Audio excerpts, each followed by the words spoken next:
அனைவருக்கும் மாலை வணக்கம். இன்றைய மைண்ட் யுவர் மைண்ட் நிகழ்ச்சிக்கு உங்களை வரவேற்பதில் மகிழ்ச்சி கொள்கிறேன். அனைவரையும் அன்புடன் வரவேற்கிறேன். இன்றைக்கு நம்முடைய நிகழ்ச்சி 707 வாரந்தோறும் வெல்லும்.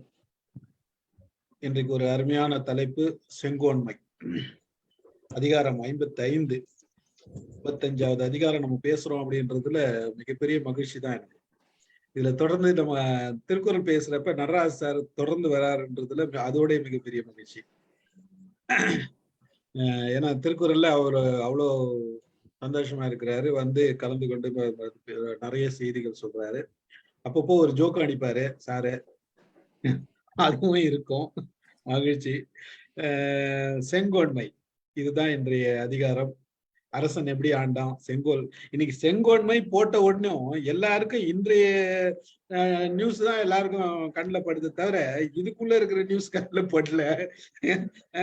டைம்லி டாபிக் அப்படின்னு கோபிகா போட்டாங்க.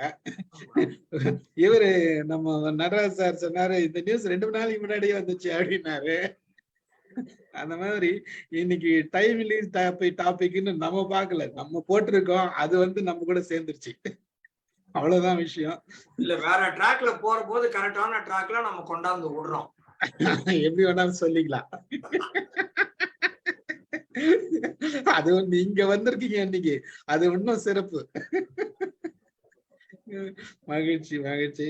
ஆரம்பிப்போம். யார் படிக்கிறது? மாலதி படிக்கிறியா? படிக்கிறேன். வணக்கம், அனைவருக்கும் வணக்கம். அதிகாரம் 55, செங்கோன்மை. ஓர்ந்து கண்ணோடா திரை புரிந்து யார் மட்டும் தேர்ந்து செய்வதே முறை. ஒரு பக்கம் சாராமல் ஆராய்ந்து எவரிடத்தும் நடுநிலையுடன் செயல்படுவதே செங்கோல் ஆகும். இதனுடைய கருத்து. முதல்ல என்ன சொல்றாருன்னா, முதல்ல அடிச்சிடுறாரு, எல்லார்கிட்டயும் குற்றத்தை பார்க்காதீங்க. இவங்க கிட்ட என்ன குத்தம் இருக்கு, இவங்க கிட்ட என்ன குத்தம் இருக்கு, இவங்க கிட்ட என்ன குத்தம் இருக்கு, அந்த கண்ணோட்டத்திலேயே பார்த்து பார்த்து நம்ம பழகக்கூடாதுன்றதுதான் முதல்ல சொல்றாரு.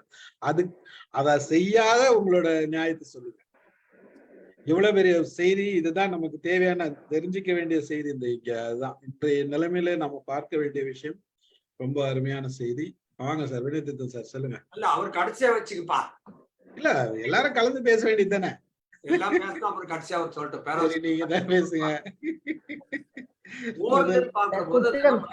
பூத கண்ணாடி வச்சுக்கிட்டு எங்க தப்பு இருக்குது அப்படின்னு பாத்துக்கிட்டே போற மாதிரி இல்லாமல், கண்ணோடாதுன்னா அந்த மாதிரி கண்ணோட்டத்தோட, குற்றம் கண்டுபிடிக்கிற கண்ணோட்டத்தோட இல்லாமல், இறை புரிந்ததுன்னா அந்த அரசாட்சி பண்றது. அது அவன் இறைன்னு சொல்றதே மன்னவன் சொல்லுவோம், தலைவன் சொல்லுவோம், கடவுள்னு சொல்லுவோம். அந்த மாதிரி இறை புரிந்து யார் மாட்டும் அப்படின்னா யாருக்காக ஒரு சைடா பார்ஷியலா ஒன் சைடடா எடுக்காமல் தேர்ந்து எது சரின்னு கண்டுபிடிச்சு தேர்வு செய்து அந்த மாதிரி செய்யறதுதான் முறைன்னா, முறை செய்து காப்பாற்றும் மன்னவன் பின்னோரத்திலையும் வரும்.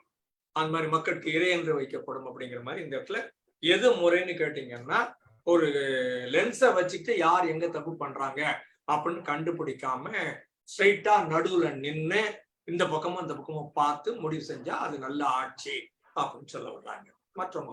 ஒரு அரசன் நீதியை, ஒரு அரசன் இருக்கும்போது மக்களுக்கு வந்து எல்லா பக்கமும் சமமா இருக்கணும்ன்ற ஒரு கருத்து தான். எல்லாரையும் பார்க்கிற கருத்து இருக்கணும். அவன் தப்பு செஞ்சிருந்தான், இவன் மறுபடியும் தப்பு செஞ்சிருப்பான்ற கண்ணோட்டத்துல பார்க்க கூடாது. ஏதோ ஒரு தப்பு செஞ்சுட்டான், அவன் தண்டனை அடைஞ்சு வெளியில வந்துட்டான், திருந்திட்டு வந்துட்டான்னு நம்ம நினைச்சிட்டு இருக்கோம். நம்ம என்ன பண்றோம், மறுபடியும் ஏதாச்சும் தப்பு நடந்தனா நீ தாண்டா செஞ்சிருப்ப அப்படின்னு ஒரு லிஸ்ட் வச்சிருக்கோம்ல. அவன் செஞ்சிருப்பானோ செஞ்சிருலையோ, பட் லிஸ்ட் வச்சிருக்கான். அந்த மாதிரி குற்றத்தை கண்ணோட்டமே பாக்குறதுன்றது எவ்வளவு இருக்குது. நம்ம இடையே எவ்வளவு பேர் இருக்காங்க. பார்க்கும் போதே நம்ம பேசுற நல்லதெல்லாம் விட்டுருவாங்க, தப்பா பேசுறதை கரெக்டா பாயிண்ட் அவுட் பண்ணுவாங்க. இந்த பாயிண்ட் அவுட் எல்லாம் நம்ம அவாய்ட் பண்றதுன்றதுதான் இங்க செய்தி. எவ்வளவுக்கு அவாய்ட் பண்றோம். அப்போ அந்த பாசிட்டிவ் தாட்ஸ் இருந்ததுன்னா நமக்கு வந்து எவ்வளவுக்கு ஹெல்ப் பண்ணும். வாங்க சார், நடராஜ் சார் கை தூக்கிறார். வாங்க. சொல்ற பேச்சு கேட்கலன்னு நாங்க ஐடி ரைட் கூட விடுவோம். நாங்க அதெல்லாம் கேட்க கூடாது. இப்போ ராம சார் வரமாட்டாருன்னு சொன்னேன்ல சார், அது கூட அப்படி நானா ஒரு ஐடியா வச்சிருந்தேன், இதுக்கெல்லாம் வரமாட்டாருன்னு. தப்பாதான் போச்சு. அது நேத்து சப்ஜெக்ட். அது நேத்து சப்ஜெக்ட். நடராஜ் சார் சொல்லுங்க. நம்மட புத்தகத்துல குற்றம்னு போடல, அந்த பரிவினால் ஒரு பக்கம் சாயாதுன்னு சொல்றாங்க. பரிவு அன்பு இல்லையா, அதோட இந்த ஜுடிஷரியில ஜட்ஜ் அப்படிதான் சொல்லுவார் இல்லையா, இதுவெல்லாம் நீங்க எடுக்க கூடாது, அது முடிஞ்சிட்டுது. இப்ப புதுசா ஒரு ட்ரையல்னா இப்பதான் முதல் தடவை செய்த மாதிரி தான் ஜட்ஜும் சொல்லுவாரு. அப்ப குற்றம்னு சொல்லாம பரிவினால் ஒரு பக்கம் சாயுதுன்னு தான் இந்த புத்தகத்துல போட்டு இருக்காங்க. அப்ப ஓர்ந்து கண்ணோடாதுன்றது பரிவா அல்லது குற்றமா? பரிவினால் ஒரு பக்கம் சாயாது ஆட்சி செய்ய சொல்றாங்க. அதாவது சார் மைக் மியூட்ல இருக்கு, அவர் ஏதோ சொல்றாரு. கரெக்ட் மைக் மியூட்ல இருக்கு. அதாவது இந்த அதிகாரத்தினுடைய இத முதல்ல கொஞ்சம் சொல்லிட்டு வர்றேன். இதுவரைக்கும் பொச்சாவாமை சொன்னார். பொச்சாவாமிங்கிறதுக்கு நேற்று முந்தானத்தான் நல்ல சொல்ல கண்டுபிடிச்சேன். அது காம்ப்ளசன்சி அப்படிங்கிற சொல்லுகிற ஆங்கில சொல்லு. வெற்றியால் வருகிற மயக்கம், அதாவது தொடங்காமல் இருக்கிற தயக்கமும், ஒன்றை தொடங்காமல் இருக்கிற தயக்கமும் வெற்றியால் வர்ற மயக்கமும், அந்த மயக்கம்ங்கிறதான் அது சொல்றாரு. இப்ப அரசன் அடுத்தது ஏன் வச்சாருன்னு சொல்றாங்க, அவன் செல்வ பெருக்கு வந்துருச்சு அவனுக்கு. அவனுக்கு தான் தனக்கு மேல ஒருத்தரும் இல்லை. அப்போ அவனுக்கு ஒரு காம்ப்ளசன்சி அல்லது ஒரு மயக்கம் வந்துருது. அந்த பதவியால வருகிற மயக்கம், அந்த மயக்கம் இருக்கக்கூடாதுங்கிறார். அதான் முக்கியமா இவர் சொல்ல வர்றது. அடுத்த அதிகாரமா இதை வைக்கிறது. ஓர்ந்து கண்ணோடாது, அதாவது ஓர்ந்துனா ஒவ்வொன்றையும் ஆராய்ந்துங்கிறார். குற்றங்களை ஆராய்ந்து, குடிமக்கள் செய்கிற குற்றங்களை ஆராய்ந்துங்கிறார். அத குற்றம் பார்க்கிறதா அதெல்லாம் சொல்லல அவர். ஓர்ந்து கண்ணோடாது, கண்ணோட்டத்தை பத்தி தனி அதிகாரம் எழுதினவரு இங்கே கண்ணோடாது எழுதுறார். கண்ணோட்டம் என்னும் கழிபெருங்காரிகைன்னு எழுதுறாரு. அப்போ கண்ணோட்டம் இல்லாதவனுடைய கண் புண்ணுன்னு சொன்னவரு இங்கே கண்ணோடாதுங்கிறார். அப்போ நீ சார்பு இல்லாம இருக்கணுங்கிறதா இங்க ரொம்ப முக்கியமா சொல்றாரு. இரக்கம் வேண்டாங்கிறார். ஏன்னா பின்னாடி சொல்ல போறாரு மரண தண்டனை சரிதான்னு சொல்ல போறார். அது களைய பறிச்சதுக்கு நேர்னு சொல்ல போறார். அப்போ கண்ணோடாது, நான் இறக்கப்பட்டுட்டேன்னா நான் தண்டனை கொடுக்க முடியுமா? தண்டனை கொடுத்து அதை எந்த வகையில, ஒவ்வொருவருக்கும் ஒவ்வொரு தண்டனை இருக்கு. யார் மட்டும், அது ரொம்ப முக்கியமானது, யார் மட்டும் யார்கிட்டையும் இறை புரிந்து தேர்ந்து செய்வதே முறை. இங்க முறை அப்படின்னு ஒண்ணு வருது. முறைங்கிறது ப்ராசஸ்ன்னு வச்சுக்கலாம். ஆட்சி முறை, செய்முறை அப்படிலாம் சொல்றோம் நம்ம. அப்ப ப்ராசஸ்லயும் அது இருக்கணுங்கிறாங்க. அதாவது அவர் அந்த ஆட்சியினுடைய நடத்துகிற முறை. இன்னொன்னு, இதை இன்றைக்கு கொண்டாந்து பொறுத்துனா நம்ம உதாரணத்தை எடுத்துக்கலாம். கண்ணோடாது, இப்போ இது சும்மா புகழணுங்கிற எனக்கு அவசியம் இல்லை சொல்றேன். இந்த ஒரு தளம் நடத்துற போது இப்போ ஸ்டீஃபன் ராஜ் சாருக்கு மாலதி அம்மா விட நெருக்கமானவங்க வேற யாரும் இல்லை.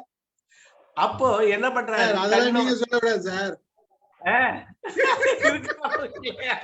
இதுல இருக்கவும் இல்ல.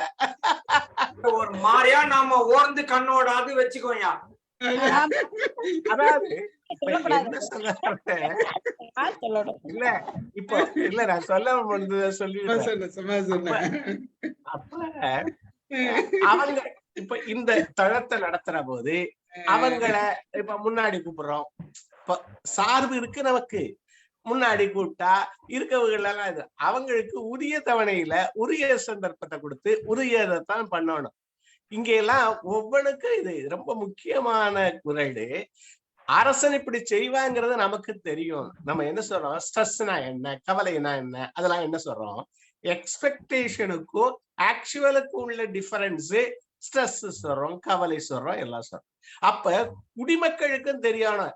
அவன் கண்ணோடாமல் இரக்கம் அவன் இருக்காது, இந்த டைம்ல இரக்கம் இருக்காது. அந்த குற்றத்தை அவன் கடியணும். அதை கடிச்சாதான் அந்த சமுதாயம் நல்லா இருக்கும். அதுக்கு சார்பு கூடாதுங்கிற அந்த சார்புங்கிறதா இன்னைக்கு ரொம்ப படுத்துது நம்மள. எதுனால சார்பு இருக்கு?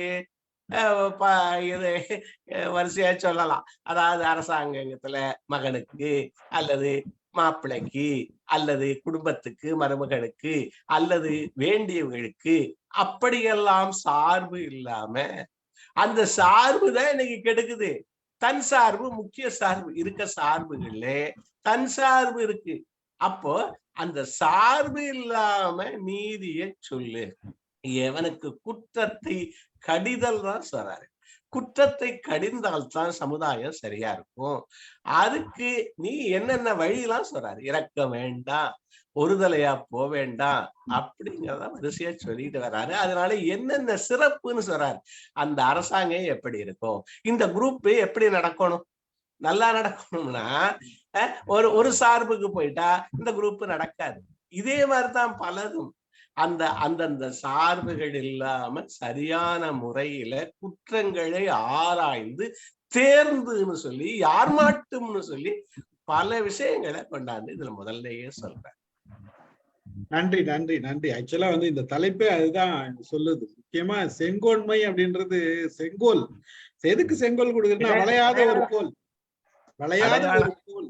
இந்த கோல் வளையாத ஒரு கோல் இருந்தா இருக்கணும்ன்றதுதான், அந்த கோல் மாதிரி வளையாத இருக்கணும்ன்றதுதான் நல்ல கருத்து சொன்னாரு சாரு. அதனாலதான் சார் அந்த காலத்துல அந்த ராஜாவோட பேரை மறந்துட்டேன் நானு. அவர் வந்து அவரோட மகன் குற்றம் செய்தா கூட அவரை தேர்கால போட்டு அவர் வந்து நீதி சோழன் அவர் பண்ணாரு இல்லையா, மனுநீதி சோழன் அவர் பண்ணாரு இல்ல. அவர் வந்து ஒரு சார்பா நடந்துக்கல அந்த நேரத்துல. அவர் வந்து கரெக்டா பிள்ளையா இருந்தாலும் கரெக்டா அவருக்கு வந்து குற்றத்துக்கு தண்டனை வழங்கி இருக்காரு. அரசர்கள் அத மாதிரி இருந்திருக்கிறாங்க.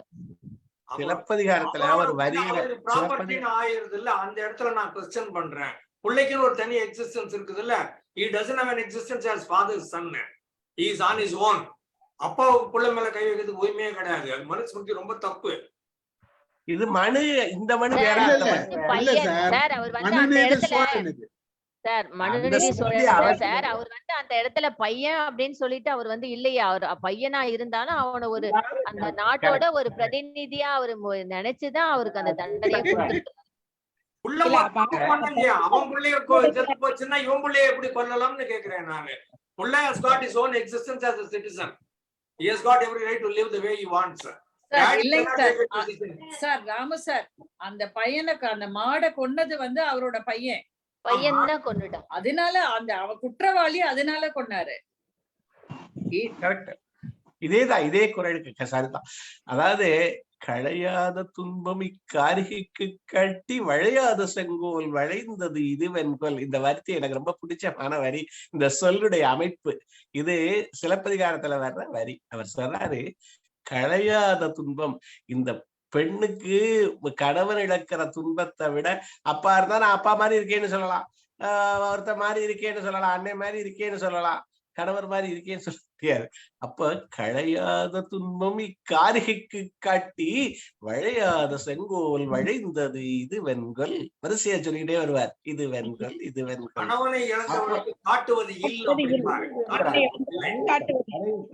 அதையும் சார் இந்த குறள் வந்து பொதுவா பார்க்கும்போது இரக்கம் காட்டக்கூடாது யார்ட்டையும். அதுதான், யார்கிட்டையும் இரக்கம் காட்டாமல் ஆராய்ந்து எவரிடத்தும் இரக்கம் காட்டாமல் இறையாண்மை, அதான் அந்த இறை புரிந்துங்கிறது இறைவனை சொல்லல, இறையாண்மை. இறையாண்மை தெளிவாக உணர்ந்து செய்வதுதான் ஒரு நீதி ஆட்சி. அதுதான் இப்ப இங்க இறை புரிந்து என்பதுக்கு வந்து சொல்வது அதான், இரக்கம் காட்டாமல் இறையாண்மை செலுத்தி முறையாக ஆட்சி செய்வது. அதாவது தீர ஆராயணும். அடுத்தால சொல்றாரு பாத்தீங்களா, தீர ஆராய்ந்து யாரிடத்தும் இரக்கம் காட்டாமல் ஆட்சி அதிகாரத்தை செலுத்தி, அப்படி சொல்லல, அடுத்த வார்த்தை சொல்றாரு பாருங்க, தக்கவர்களுடன் கலந்து எண்ணி செய்வதே சிறந்த ஆட்சி முறை. அதுதான் அந்த வார்த்தை தக்கவருடன். ஓகே, அரசியலுக்கு சொல்லி இருக்காரு. இங்க நாம எடுத்துக்க வேண்டியது நம்ம வீட்டுல நம்ம அப்படி இருக்கிறோமா? ஆமா, நம்ம வீட்டுல யாருக்கும் பாகுபாடு பார்க்காத எல்லாருக்கும் ஒரே நேர்மையா இருக்கிறோமா? நாமெல்லாம் இந்த இடத்துல வந்து செங்கோன்மை வந்து நம்ம ஸ்டீஃபன் சாருக்கு தான் போகுது.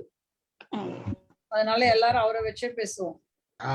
நான் ஒவ்வொருத்தர் வீட்லயும் கேட்டா இவருக்கு உடனே நான் நாடு சொல்றேன்பா, வேணுங்கிற மாதிரி தீர்ப்பு எழுதி கொடுத்தீங்கன்னா நீங்க நாளைக்கு எம்பி, சார் நான் வீட்டுல சொல்றேன், நீங்க மறுபடியும் நாட்டுக்கு போறீங்க. நீங்க மன்னவரை பத்தி பேசுறப்ப நாட்டை பத்தி பேசணுமா இல்லையா? பிளட் ரிலேஷன்ஸ்க்கு எல்லாம் கொடுக்க கூடாது. இப்பதான் சொன்னாங்க நமக்கு சொந்தக்காரங்களுக்கு எல்லாம் ஒரு சார்பா கொடுக்க கூடாதுன்னு சொன்னாங்க. சம்பந்தியா சொந்தக்காரனே இல்லையா, பிளட் ரிலேட்டிவ் இல்லையா, மருமகளும் மாப்பிள்ளையும் கிடையாது. அதனால மருமகளை கொடுக்கலாம், மாப்பிள்ளை கொடுக்கலாம், சம்பந்தி கொடுக்கலாம். கான்ட்ராக்ட்லாம் அப்படித்தானே கொடுத்தாங்க தமிழ்நாட்டுல. சார் இன்னைக்கு இல்ல சார், என்னைக்குமே அரசியல்னு எடுத்துக்கணும்னா இதெல்லாம் நடக்குது. அதனாலதான் இதை சொல்லியிருக்காரு அவர் ஸ்ட்ராங்கா.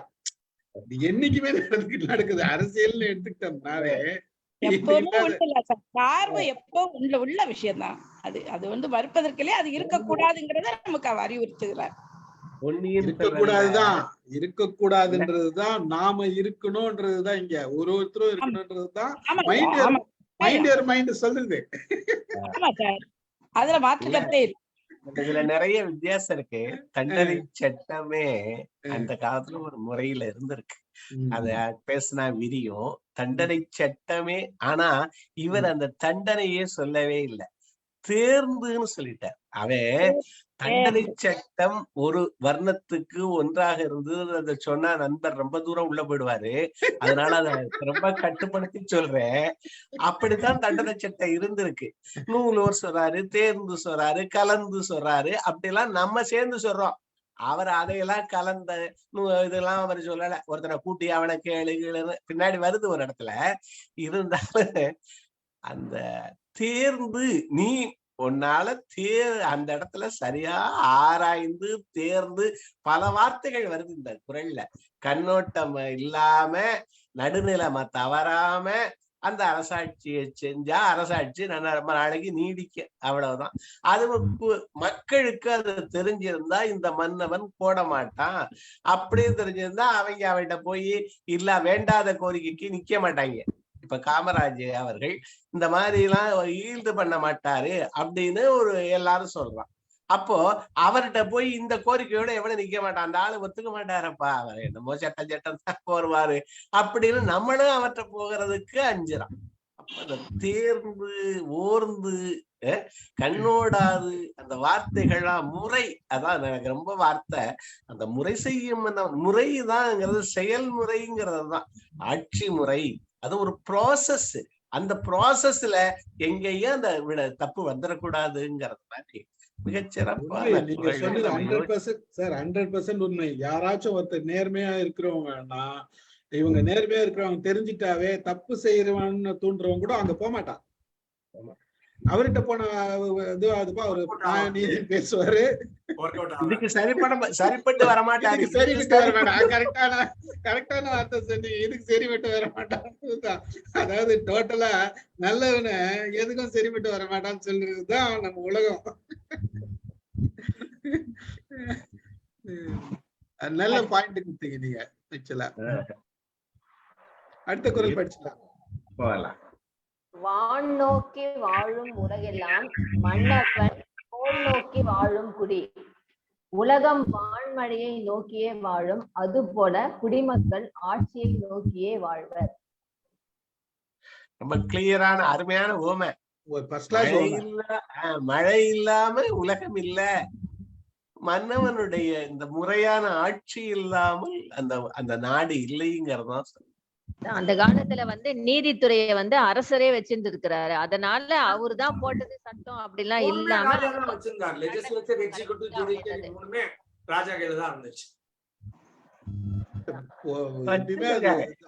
இல்ல. தமிழ்ல 50 குழு, எண்பேராயம் அதெல்லாம் வச்சிருந்திருக்காங்க.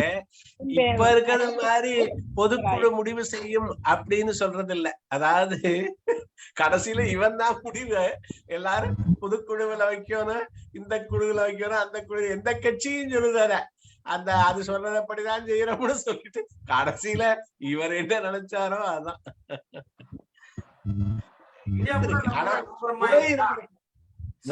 டெமோக்ராட்டிக் ரிபப்ளிக் நம்ம பேர் வச்சுக்கிறோம், நம்புறோமா இல்லையா? பல நேரங்கள்ல பலரு எல்லாரையும் நியாயம் கேட்கிற மாதிரி கேட்டுட்டு இவங்க கருத்தை சொல்லி ஃபைனல் பண்ணிடுவாங்க.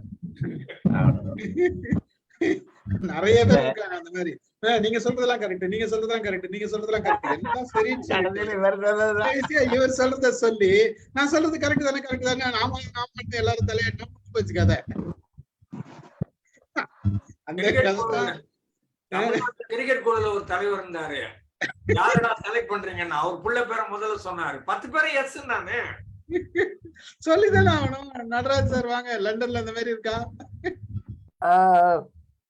இந்த காலத்துல ஜூரி சர்வீஸ் எல்லாம் இருந்திருக்கு இல்ல, ஜூரி சர்வீஸ் திருவள்ளுவர் காலத்துல ஜூரி சர்வீஸே இல்ல, ஆனபடியா அரசன் தான் டிசைட் பண்ணுவாங்க. இப்ப ஜூரி தானே டிசைட் பண்றாங்க. அப்ப திருவள்ளுவர் காலத்துலயும் ஜூரி சர்வீஸ் இருந்தா கொஞ்சம் வித்தியாசமா எழுதிருப்பாரு சார். இல்ல சார், அவர் காலத்திலேயே இந்த பிரச்சனை இருந்திருக்கு, அதனாலதான் இதை சொல்லிட்டாரு. வேற ஒண்ணும் இல்ல விஷயம், அவர் காலத்திலயும் இந்த பிரச்சனை இருந்தது, அதனாலதான் இது வந்து ரொம்ப அழுத்தம் திருத்தமா சொல்லியிருக்காரு. ஜூரிமாருக்கு சொல்லுவாரு ஸ்டார்ட் பண்ணீங்கள ஜட்ஜ், நீங்க அன்றைக்கு அமைச்சர்கள் அது இதெல்லாம் அதுக்கு தானே வச்சிருக்காங்க. புதுசா நீங்க இதை படிச்சுக்கணுங்க, வாரதெல்லாம் படிக்க வேண்டாம், பேப்பர்ல எல்லாம் தப்பு தப்பா எழுதுவாங்க இல்லையா, அப்படி எல்லாம் சொல்லிட்டு ஜூரி சர்வீஸுக்கு சொன்னது கரெக்ட். அவரு கல்லுண்ணாமைன்னு ஏன் சொன்னாங்கன்னா, சாப்பிட்டான் பிறன்மனை நேவாமை, அவன் நயன்தானே, அதனாலதான் சொன்னாங்க. வான் சிறப்புங்கிறது கடவுள் வாழ்த்து முடிச்ச உடனே வான் சிறப்புக்கு வந்துடுறாரு வள்ளுவர். அது வந்து வானத்தை பத்தி 10 குறள் எழுதுறாரு. இந்த இடத்துல திரும்பவும் தான் சொல்றாரு, வான் நோக்கி தான் உலகம் நிக்குது, அப்ப மன்னவன் நோக்கி தான் குடிமக்கள் நிக்கிறாங்க. அப்படின்னா இதை தாண்டி வெஞ்சியது வேற ஒண்ணும் இல்லை. வானத்தை விட வெஞ்சியதுன்னு சொன்னோம்னா நீங்க கடவுளுக்கு தான் போயாகும். அடுத்த குறள் வந்து ஆக்சுவலா வந்து அந்த காலத்துல இருந்தது தொழில் வந்து விவசாயம் தான், விவசாயம் தான் தொழில்ன்றதே. அந்த விவசாயம் இந்த உலகத்துல வந்து வானத்தை நோக்கி தான் நம்பி இருந்தது. அதே மாதிரிதான் ஒவ்வொருத்தரும் மன்னவனை நோக்கிதான் நேர்மையான நீதியான ஒரு மன்னன் இருக்கிறான், எப்பயுமே நமக்கு தவறு செய்ய மாட்டான், அவங்களுக்கு சப்போர்ட் பண்ண மாட்டான்ற நம்பிக்கையோட மக்கள் இருக்கணும்ன்றதுதான் இந்த குறள்ல சொல்றாரு. அது ஒவ்வொரு மன்னனுக்கு மட்டும் இல்ல. இப்போ நம்ம கான்ஸ்டிடியூஷன் வச்சிருக்கோம்ல, அதான் வேற ஒண்ணும் இல்ல. அது கான்ஸ்டிடியூஷனை நம்ம என்ன வச்சிருக்கோமோ அதைத்தான் குடி, அதைத்தான் நம்ம செங்கோல்னு சொல்றோம். செங்கோல்ங்களுக்கு ஒரு செங்கோல் ஒரு குறியீடு, நம்ம வேற என்ன ஒண்ணு இல்ல. கான்ஸ்டிடியூஷன் படி நடந்தா அதான் செங்கோல். அதுலதானே நீதித்துறை, எல்லா துறையும் அதுலதானே வருது. நமக்குன்னு ஒரு வரையறை வச்சிருக்காங்கல்ல, அதான் செங்கோல், அதான் செங்கோன்மை. அது என்னன்னு நம்ம எக்ஸ்பிளைன் பண்ணிக்கணும். உலகத்து உயிர்கள் நம்ம எல்லா உயிரும் ஒரு நம்ம மனிதர்கள் மட்டும் இல்ல, உலகத்துள்ள அதை எல்லாம் சொல்றது. உயிர் தண்ணி வேணும்ல, எல்லா உயிரும் வாழ்வதற்கு தண்ணி வேணும்ல, வேணும். அதனாலதான் சொல்றாரு, எல்லா உயிர்களும் வாழ்வதற்கு எப்படி வான்மழை, அதே மாதிரி ஒருத்தன் வந்து அஞ்சாது இன்புற்று வாழ ஒரு மனிதன், இந்த மனிதன் மட்டும் இல்ல, பறவைகள் விலங்குகள் எல்லாமே அஞ்சாது வாழணும்னா அங்க வந்து என்ன வேணும்? நல்ல ஆட்சி இன்றியமையாதது. அதுதான் அடிப்படை. உலகத்து உயிர்கள் எல்லாம் மழையை நம்பி இருக்கிற மாதிரி குடிமக்கள் எல்லாம் செங்கோல் ஆட்சி செய்யக்கூடிய மன்னனை நம்பி வாழ்கிறார்கள். அப்புறம் வானின்றி அமையாது உலகுன்னு சொன்னார் இல்லையா, அதுதான் வானின்றி அமையாது உலகு. நீதி நெறி மக்கள் இன்றி இருக்க மாட்டார்கள். அப்ப நீதி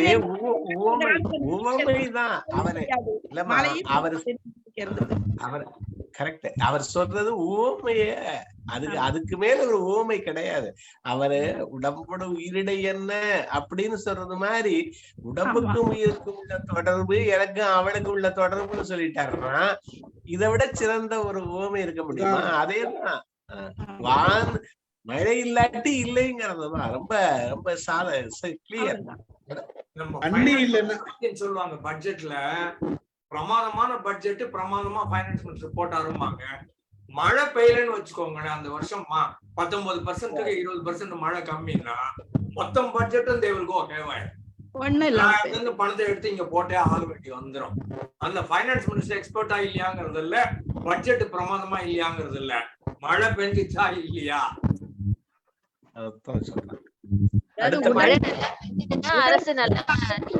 உயிர் உடைமை பாதுகாப்புக்கு நல்லாட்சி அப்படின்னு கூட நம்ம எடுத்துக்கலாம். அடுத்த குறளுக்கு போங்க. அந்தணர் நூற்கும் அறத்திற்கும் ஆதியாய் நின்றது மன்னவன் கோர். சாலைகளும் கல்வியை பெருக்கும் கல்வி நிலையங்களும் வழிபாடுகள் மிக்க கோயில்களும் சீர்பெற்று சிறப்புற அரசனது நல்லாட்சி தேவையாகும். ஆட்சி குலைந்தால் நிச்சயம். இங்க கோயில்கள் எல்லாம் எங்க வருது? இது யாருடைய உரை? இது வந்து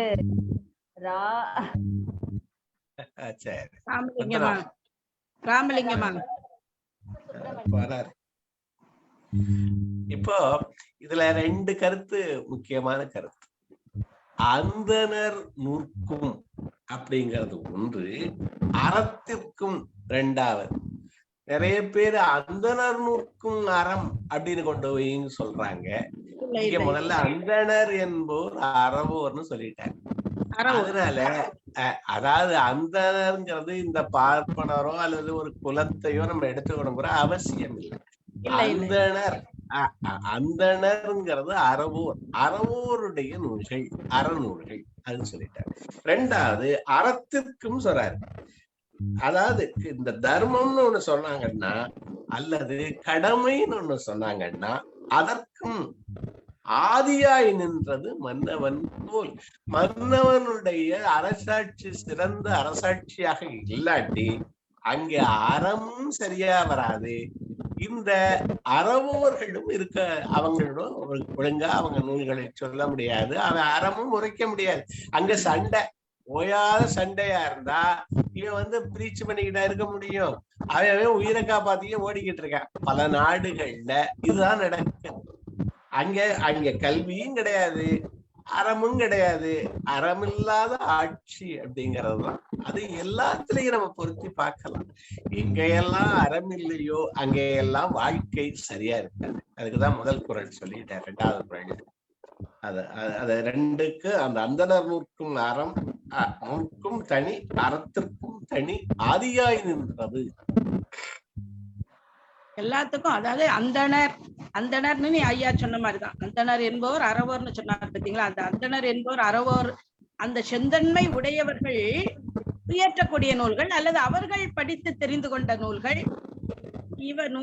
இவையெல்லாம் நூல்கள்னு நம்ம எடுத்துக்கொள்ளலாம். அந்த நூல்களையும் சீக்கிய மதத்துல சீக்கிய மதத்துல கும்பிடுறதே நூலைத்தான் கும்பிடுறாங்க. அந்த குரு கோவிந்த் சிங் உட்பட்ட குருக்கள் சொன்னதான் கும்பிடுறாங்க. குரு கிரந்த். அதனால அந்த நூலையே அங்க அரசாட்சியா வச்சிருக்காங்க. அப்ப அறவோர் சொன்னதுதான் அவன் அரசாட்சியாவே வச்சிருக்கான். அதுலதான் சொல்றான் 5 கடமை சொல்றான், எல்லாம் சொல்றான். எளியோரை காப்பாத்தணும்னு சொல்றான். எல்லாமே அதுலதான் இருக்கு. அதையே கும்பிடுறாங்க எல்லாரும். அறச்சீற்றம்னு சொல்லுவாங்க. தப்பு பண்ற போது உங்களுக்கு அறம் அற்ற ஏரியால உங்களுக்கு கோபம் வந்து தீரணும். அறச்சீற்றம்னு பேர். அது அறச்சீற்றம் இல்லைன்னா தப்பு நடந்துகிட்டே இருக்கும்னு சொல்லுவாங்க. இல்ல சார், அறச்சீற்றம்ன்றது நியாயமான கோபம். ஆமா, அதுதான் சொல்ல வர்றேன். உங்களுக்கு கோபம் வந்தே தீரணும். அது வந்து பொறுமையா இருந்தீங்கன்னா அறம் கோவிந்தாதான். கோவப்படுறாங்க அப்படின்ற பட்சம் அந்த கோபத்துல ஒரு நியாயம் இருக்குது. அவங்க கோபப்படுறது ரைட்டுன்னு சொல்ற பாருங்க, அதுதான் அறச்சீற்றம். அந்த இது அறம்ங்கிற சொல்ல எதுக்கோ கொண்டு போய் பயன்படுத்துறான். அதாவது சுதர்மம் அப்படின்னு சொல்லி ஒருத்தன் சொல்றான், கீதையில உள்ள சுதர்மம். சுதர்மம்னா என்ன? நம்ம அறம்னு சொல்றோம். உனக்கு நீ வணிகன், உனக்கு விதிக்கப்பட்ட அறம், இப்படி எல்லாம் பொருள் சொல்லிட்டு போறாங்க. அவனுக்கு அறம் இன்னைக்கு தொழில் சார்ந்து ஒண்ணு இல்ல. அவன் எல்லாரும் எல்லா தொழிலும் செய்யறான். அப்போ இது அதான் தர்மம், இது வைசியனுக்கு அழகு, வளர்பொருள் ஈட்டல் அப்படிலாம் சொல்லி அழகு சொல்லி இது மாதிரி மத்தவனை எல்லாம் நான் சொல்ல வரல. இந்த மாதிரி எல்லாம் சொல்லி அத அறத்தையே அறம்ங்கிற சொல்லுக்கு நீங்க எழுதுறீங்கல்லாம் கடலை விட பெருசா வந்துடும். அப்ப நம்ம நம்ம எப்படி எடுத்துக்கலாம்? அறம்னா சரியான செயல்கள், எந்த செயலை செய்யணுமோ அந்த செயல் அறச்செயல் அப்படிங்கிறது மாதிரி நம்ம சொல்றாங்க. இந்த தொழிலின் அடிப்படையில சாதி பாகுபாடு வரணும் வந்ததுன்றாங்க. பட் கீதை ஒழுங்கா படிச்சீங்கன்னா அதுல சொல்லியிருப்பாங்க. கடவுள் கிருஷ்ணர் சொல்றாரு அர்ஜுனன் கிட்ட, நீ சத்திரியனாக பிறந்ததுனால கொல்லணும்னு வாரு. ஒரு வேலை பார்க்கறதுனால இவன் சத்திரியன் இல்ல, நீ நீ பிறப்பால் சத்திரியன், ஆனால் கொல்ல வேண்டியது உன் கொலை வேலை, நீ கொலை பண்ணுன்னு கிருஷ்ணன் சொல்லுவார். பிறப்பின் அடிப்படையில் தான் வர்ணாசிரமம் இருந்தது. அது உனக்கு அறம்னு சொல்றதுதான் இப்ப கோளாறுங்கிறேன். அந்த தர்மம் அறம், இது உன்னுடைய அறம் இசைன்னு சொல்றானே, அதுதான் தவறுங்க. அந்த அறம் வேறுபடுகிறது. நீங்க சொன்னது அடியோட்டி தான் சொல்றேன். அடிப்படையில உங்க வேலையை சொல்ல, வேலையின் அடிப்படையில உங்களுக்கு ஜாதி சொன்னோம்னு சொல்றவங்க, கடவுள் எதுக்கு நீ பிறப்பின் அடிப்படையில் சத்திரியனா போறேன்னு சொன்னாருன்னு கேக்குறேன் நான். அதாவது அறம் காலந்தோறும் மாறுகிறது, இடந்தோறும் மாறுகிறது.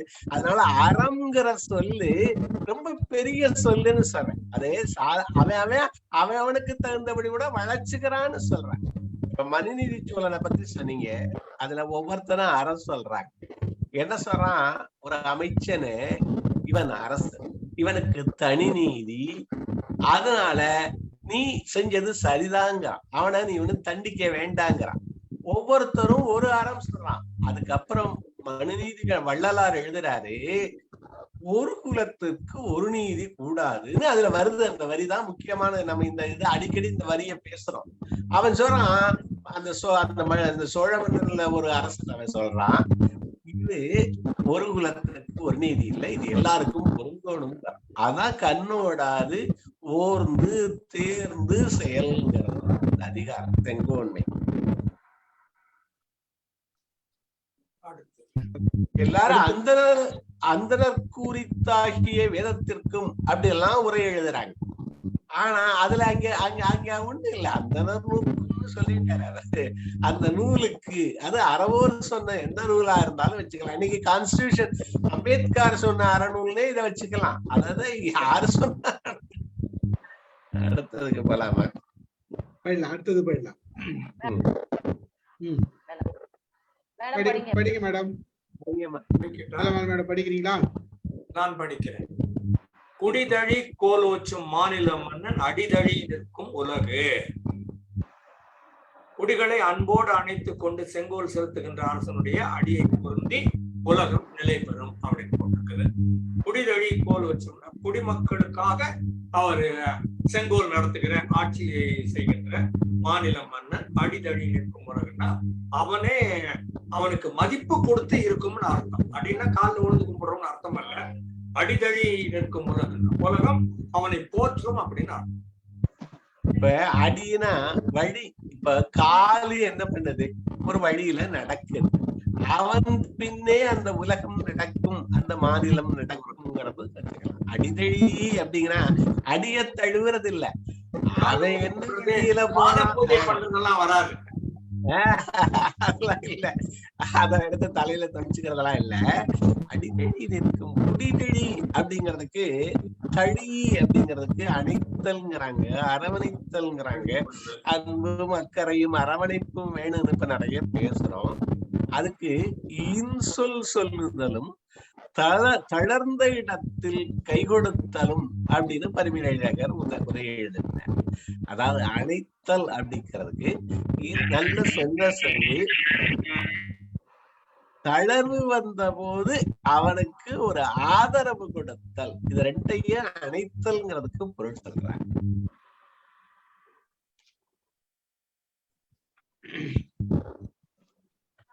அடுத்த குறள் போயிடலாமா? இயல்புழி கோல் வச்சும் மன்னவன் நாட்ட பெயலும் விளையுளும் தொக்கு. நீதி முறைப்படி செங்கோல் செலுத்தும் பொழுது அரசனுடைய நாட்டில் பருவமழையும் நிறைந்த விளைவும் ஒரு சேர ஏற்படுவன ஆகும். அதாவது கோல் வச்சோம்னா இயல்பாக, அதாவது முன்ன சொன்ன மாதிரி எந்த பக்கம் மாறாமல் இயல்பாக செங்கோல் ஆட்சி நடத்தினா அந்த மன்னவன் நாட்டை பெயரும் விளைகளும் தொக்குன்னா நாடு விளையிற மாதிரி மழையும் பெய்யும் எல்லாமும் கிடைக்கும். எல்லா பருவமும் அந்தந்த பருவத்துல அது அப்படி எப்படி இருக்கும் அப்படின்னா. இதுல ரெண்டு விஷயம் சொல்றது ஒரே விஷயம் தான். நீ ஒழுங்கா இருந்தீங்கன்னா எல்லாம் ஒழுங்கா இருக்கும், வேற ஒண்ணும் கிடையாது. அதுதான் மைக் ஏதோ ஒரு சவுண்ட் வருது, எங்க இருந்து வருது? மாலதி இதுதான் ஒரு விஷயம் இருக்கு.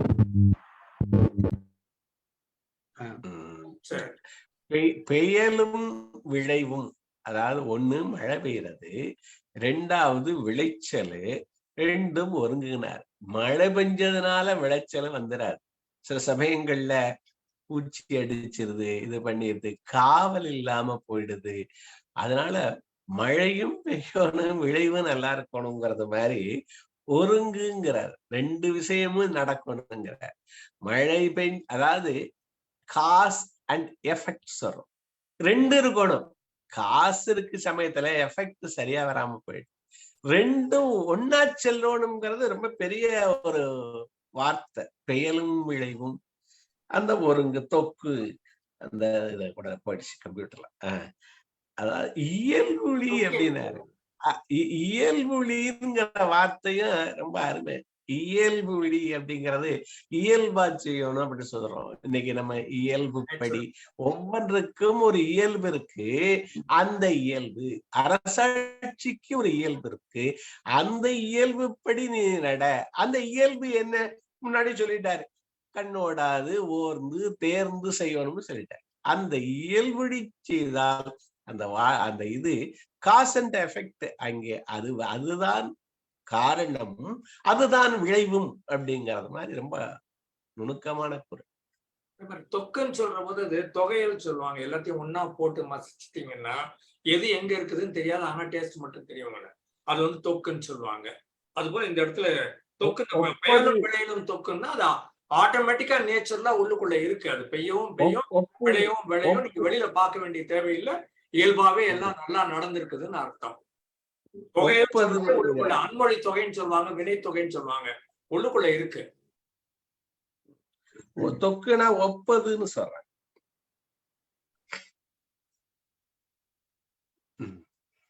அடுத்த குறள் சொல்லுங்க. வேல் அன்று வென்றி தருவது மன்னவன் கோலதும் கோடாது எனின். வெற்றி தருவதற்கு அவனுடைய வேலோ ஆயுதமோ படைக்கலன்களோ இதெல்லாம் தேவையே கிடையாது. மன்னவன் கோலதும் கோடாது எனின்னா அவன் செங்கோல் எந்த பக்கமும் வளையாம இருந்துச்சுன்னா எல்லாமே நேச்சுரலா கரெக்டா வந்துடும். இதுக்கு நிறைய உதாரணம். ஹிட்லரு எத்தனையோ உதாரணங்கள் இருக்கு. அவனுடைய கோல் இத்தனை பேரை கொன்னாதனால அது கிளையோடும் கெடும். Simple sir. இது என்ன சிம்பிள். நீ இங்க நேர்மையானவனா இருந்தா உனக்கு பகைவன் இருக்க மாட்டான். ஆமா, பகைவன் இருக்க மாட்டான். எல்லாத்தையும் அரவணைச்சிட்டு போற என்ன இருக்கும். ஆக்சுவலா பாத்தீங்கன்னா அந்த ஒரு பரந்த மனப்பான்மை இருக்கிறப்ப அடுத்தவனோட குறையை பார்க்காத அவனை வெல்லணும்னு நினைக்க கூட மாட்டேன். நீங்க அடுத்த பக்கத்துல இருக்கிற நாட்டை போய் வெல்லணும், அவங்ககிட்ட போய் சண்டை போடணும்ன்ற எண்ணம் வராது. அப்ப எண்ணம் வராதனால என்னன்னா, ஒவ்வொரு நாடும் நீ பக்கத்துல இருக்கிறவனா இருந்தாலும் வேற யாரா இருந்தாலும் பார்க்கிற பார்வையில நல்ல சிந்தனைகள் இருக்கிறப்ப அந்த அப்ரோச் வந்து ரொம்ப ஈஸியா இருக்கும். அப்ப அங்க என்ன இருக்குன்னா நல்ல ரிலேஷன்ஷிப் தான் இருக்கும். அங்க பகை இருக்காது. பகை இல்லைன்னா அப்புறம் யாரும் உங்களுக்கு நாட்டுல வந்து உனக்கு சண்டை போட போறது இல்லை. சண்டை போட போகாது நல்லாட்சி கொடுக்கும் போது நீ வெற்றி பெற்றவன் தான். இது எல்லாருக்குமே பொருந்தும். ஒவ்வொருத்தரும் நாம நடத்துற விஷயங்கள் இது நாட்டுல இருந்து வீடு வரைக்கும் பொருந்தும். அது கரெக்ட். இப்ப வீட்டுக்கு இதை பொறுத்து சொல்றேனே கேளுங்களேன். வேலன்று இப்ப நம்மகிட்ட செல்வம் இருக்கு, ரொம்ப செல்வம் இருக்கு. அது நமக்கு ஒரு அரண். வேல்னா என்ன? ஒரு பாதுகாப்பு அரண் மாதிரி, அல்லது ஒருத்தனகிட்ட இருந்து நம்ம பாதுகாத்துக்கிறது. நம்மகிட்ட அந்த செல்வம் இருந்தாலும், மிதமிஞ்சிய செல்வம் இருந்தாலும் நம்ம ஒரு நெறிப்படி வாழறின்னு வச்சுக்கோங்க. அந்த செல்வம் நம்ம அந்த செல்வத்துக்கு பயன் கிடையாது. அது நமக்கு அழிவுதான் அது தருது. வேல் அன்று எது முக்கியம்? நம்ம அந்த ஒழுக்கத்தோட நம்ம வாழ்வதுதான் முக்கியமே தவிர நமக்குள்ள அரண் செல்வம், அது பதவி பட்டா அதெல்லாம் முக்கியம் இல்லை. நம்மளுடைய வாழ்க்கை ஒரு நெறிப்படி நடக்கணுங்கிறதுதான் முக்கியமே தவிர இந்த வேலன்று செல்வம் இல்ல, பட்டம் பதவி இதெல்லாம் இல்ல அப்படின்னு கிளியரா சொல்லிடுறாரு. நீ உன்னுடைய ஒழுக்கம் அதுதான் முக்கியங்கிறது மாதிரிதான் நான் பாக்குறேன். நீங்க சொன்ன மாதிரி வீட்டுல நிறைய செல்வம் இருந்தாலும் நாம ஒழுங்கா இல்லைன்னா நமக்கு பின்னாடி வர்றதும் ஒழுங்கா இருக்காது. ஒழுங்கா இருக்காது. எப்படி இருக்கும்? இருக்காது. அப்போ நாம செலவு பண்றதை விட நமக்கு பின்னாடி கூட இருக்கிறோம் நம்மளோட வாரிசு அதிகமா செலவு பண்ணும், பன்மடங்கு செலவு பண்ணும். கூடிய சீக்கிரம் செல்வம் அழிஞ்சிடும்.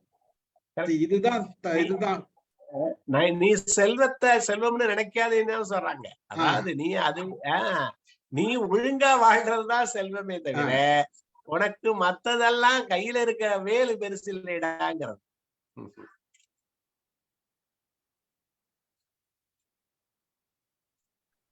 அடுத்த குறள் போயிடலாமா? 7. இறை காக்கும் வையகம் எல்லாம் அவனை முறை காக்கும் முட்டாட்சியின். இந்த இடத்துல இறைங்கிறது மன்னவன் எடுத்துக்கலாம். மன்னவன் காக்கும் வையகம் எல்லாம்னா ஊர் முழுக்க அந்த ஆள் ஒழுங்கா அரசாட்சி பண்ணுவாரு. அவனை முறை காக்கும் முட்டாட்சின்னா அவன் ஆட்சி நல்லா இருக்கணும்னா அவன் அறத்தோட இருக்கணும். ஊரெல்லாம் அவன் பார்த்துக்குவான், அவனை அவனுடைய நியாயம் அறம் காப்பாற்றும் அப்படின்னு. இறைன்றது பொருள் வந்து தலைவன். தலைவன் தான் நம்ம எடுத்துக்கலாம். ஆக்சுவலா தலைவன் செங்கோல் எல்லாமே அது உள்ளதுதான், அவனுடையதான். செங்கோல்னு சொன்னாலும் செங்கோன்மைன்னு சொன்னாலும் தலைவனைத்தான் சொல்ற. ஒரு இதுல ஒரு தலைமை பொறுப்புல இருக்கவன் அப்படிங்கிறது எல்லாரும் எல்லா குடும்பத்துல தலைமை பொறுப்பு இருக்கு. எல்லா இடத்துலயும் தலைமை பொறுப்பு நம்ம இருந்துகிட்டே இருக்கோம். ஒவ்வொருத்தரும் லீடர்ஸ் வந்துகிட்டு இருக்காங்க. சிச்சுவேஷன் லீடர்ஷிப்னு பேசுறோம். அந்தந்த எங்கே ஒருத்தன் வழி நடத்துறானோ அந்த நிலைமைக்கு போறானோ அப்ப நம்மளே நம்ம வழி நடத்துக்கிறது இருக்கு. இந்த முட்டாட்சியின் அப்படிங்கிறது முட்டுதல், குறைவுபடாமல் செய்தால் அதுதான். அதை வழுவாமல் விடாம அதை செய்யணும். அவன் முட்டாட்சியின் முறை காக்கும், அந்த முறையே அவனை போய் காத்துரும். அதாவது நீங்க அந்த கான்ஸ்டிடியூஷனே அந்த அரசாட்சியை காத்துரும்னு தான் சொல்றாரு. முறை காக்கும் செய்முறை, அதான் ப்ராசஸ்ன்னு நம்ம நிறைய தவணை நான் முதல்ல இருந்து சொல்லிக்கிட்டு இருக்கேன். அந்த முறையே காக்கும். நீங்க ஒரு ப்ராசஸ் கரெக்டா வச்சிருக்கீங்க, அந்த செயல்முறை கரெக்டா இருக்கு, அதை விடாம செஞ்சுட்டான்னா அந்தந்த இப்ப சேஃப்டிக்குன்னு இவ்வளவு செயல்முறை வச்சிருக்கீங்க. கையில கிளவுஸ் போட்டுக்கணும் போய் தொடுறதுக்கு முன்னாடி, அந்த மாதிரி எல்லாம் காலில் இந்த உரை போட்டுக்கணும்லாம் அந்த முறை வச்சிருக்கீங்க. அதை வழுவாவது செய்தால் முட்டாட்சியின் அது தன்னையே காத்துரும், அது எல்லாத்தையும் காத்துரும் அப்படிங்கிறதுதான் இந்த குறள்ல அழகா சொல்ற. கவர்ன் பண்ற ஆளு வந்து நம்ம கவர்னர்னு சொல்லுவோம், அவரு கரெக்டா கவர்ன் பண்ணணும்னு சொல்றாரு. அதாவது இதுக்கு உதாரணம் யாருன்னு நம்மள தெரிஞ்சவங்க யாருன்னு சொல்ல முடியுமா? நம்ம வீடுகள்ல நம்ம பார்த்தவங்கல இவங்க எல்லாம் நல்லா இருந்தாங்க, இந்த மாதிரி இருந்தாங்க அப்படின்றது உதாரணம் நம்ம யோசிக்க முடியுமா? நிறைய பேரை பாக்குறோம் லைஃப்ல. இந்த மாதிரி இந்த குறளுக்கு இத்தனை குறள் படிச்சோம், இத்தனை குறள்ல படிச்சதுல பொருந்துருங்க, இதெல்லாம் இவங்களுக்கு பொருந்தும், அந்த மாதிரி ஒரு ஆளை பார்த்தேன் நம்ம அப்படின்ட்டு. எவ்வளவு யோசிக்க சொல்லுது இல்ல நம்மளுக்கு. ஒரு ஆளு கிடைக்க மாட்டாங்கல்ல,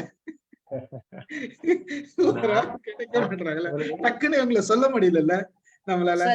சார் சொல்லிட்டோம்னா அப்புறம் மத்தவங்க வருத்தப்படுவாங்க, அதனாலதான் சார். நீங்க அதை பத்தி காலப்படுறீங்க. பெரியார்னு பேர் நான் எனக்கு சொல்றதுல தயக்கமே கிடையாது. ஒன்னும் எதிர்பார்க்கல. மத்தவங்க வருத்தப்படுறாங்கன்றது நீங்க வருத்தப்படுறீங்க. ரொம்ப தெளிவா பெரியார் சொல்றது பேர் சொல்றதுல எனக்கு தயக்கம். நான் ஒரு பேர் சொல்றேன். நேத்து சுந்தரவடிவேலை பத்தி ஒரு இது படிச்சேன். அவரு இந்த காமராஜர் எவ்வளவு இந்த கல்விக்கு முக்கியம்னு சொன்னாங்களோ அதே அளவு அவர் காமராஜர் மிகவும் போற்றியவர் அந்த நேத்து சுந்தரவடிவேலு. அவரை பத்தி 3 புத்தகங்கள் இருக்குன்னு வந்து படிச்சு அவர் சொன்ன உரையை கேட்டேன். ரொம்ப நல்லா இருந்தது. அவர் தான் அந்த மதிய உணவு திட்டத்துக்கு எல்லாத்துக்கும் எல்லாம் ஒரு சேர்ந்து, அதாவது காமராஜர் ஒரு வார்த்தை சொன்னா அவர் வார்த்தை தான் சொல்ல முடியும். அந்த செயல்முறை அப்படிங்கறதான் இப்ப பேசுறோம். அந்த முறைய உண்டாக்குறவர் அவருங்கிறாங்க. பள்ளிகள்ல எப்படி புகுத்துனதுங்கிறாங்க, பலரும் சொல்றாங்க. அவரை முதல்ல இருந்தே பேசுற அந்த புத்தகத்தை நான் படிக்கணும்னு நினைக்கிறேன். நேத்து சுந்தரவடிவேலு அவர்களுடைய வாழ்க்கை இந்த கல்வி வாழ்க்கை அப்படிங்கிற மாதிரியே இருக்கு. அந்த மாதிரி எல்லாம் பெரிய, அதே மாதிரி அவருடைய கல்யாணத்துக்கு எவ்வளவு செலவழிச்சாருன்னு சொல்றாங்க. ஒண்ணும் இல்ல, மாலையும் இதுவும் அதுவும் பெரியாருடைய இதுல நடத்தணுமா? பெரியார் நான் வந்து நடத்துறோம்னாரா, நீங்க ஒண்ணும் நடத்த வேண்டாம், நீங்க எப்ப அந்த பகுதிக்கு வர்றீங்களோ செலவழிக்கலாம் வேண்டாம்.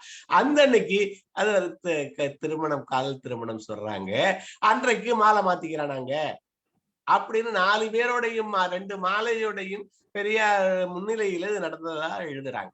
அது மாதிரி அவருடைய வாழ்க்கை மாதிரி எல்லாம் நம்ம அதுகளை எல்லாம் கொஞ்சம் படிக்கலாம். அந்த நம்ம நிறைய பேர் படிக்கப்படாதவர்கள், நம்ம பாடப்படாத ஹீரோக்கள்னு சொல்ற மாதிரி நிறைய பேர். கக்கன் பத்தி பேசணும் நான் இல்லைங்களா? கக்கன் கூட பஸ்ல டிக்கெட் வாங்கி போவாருன்னு சொல்லுவாங்க. அவரை பத்தி, பெரியார் பத்தி 2 ஸ்மால் இன்ஃபர்மேஷன் சொல்லிடுறேன்.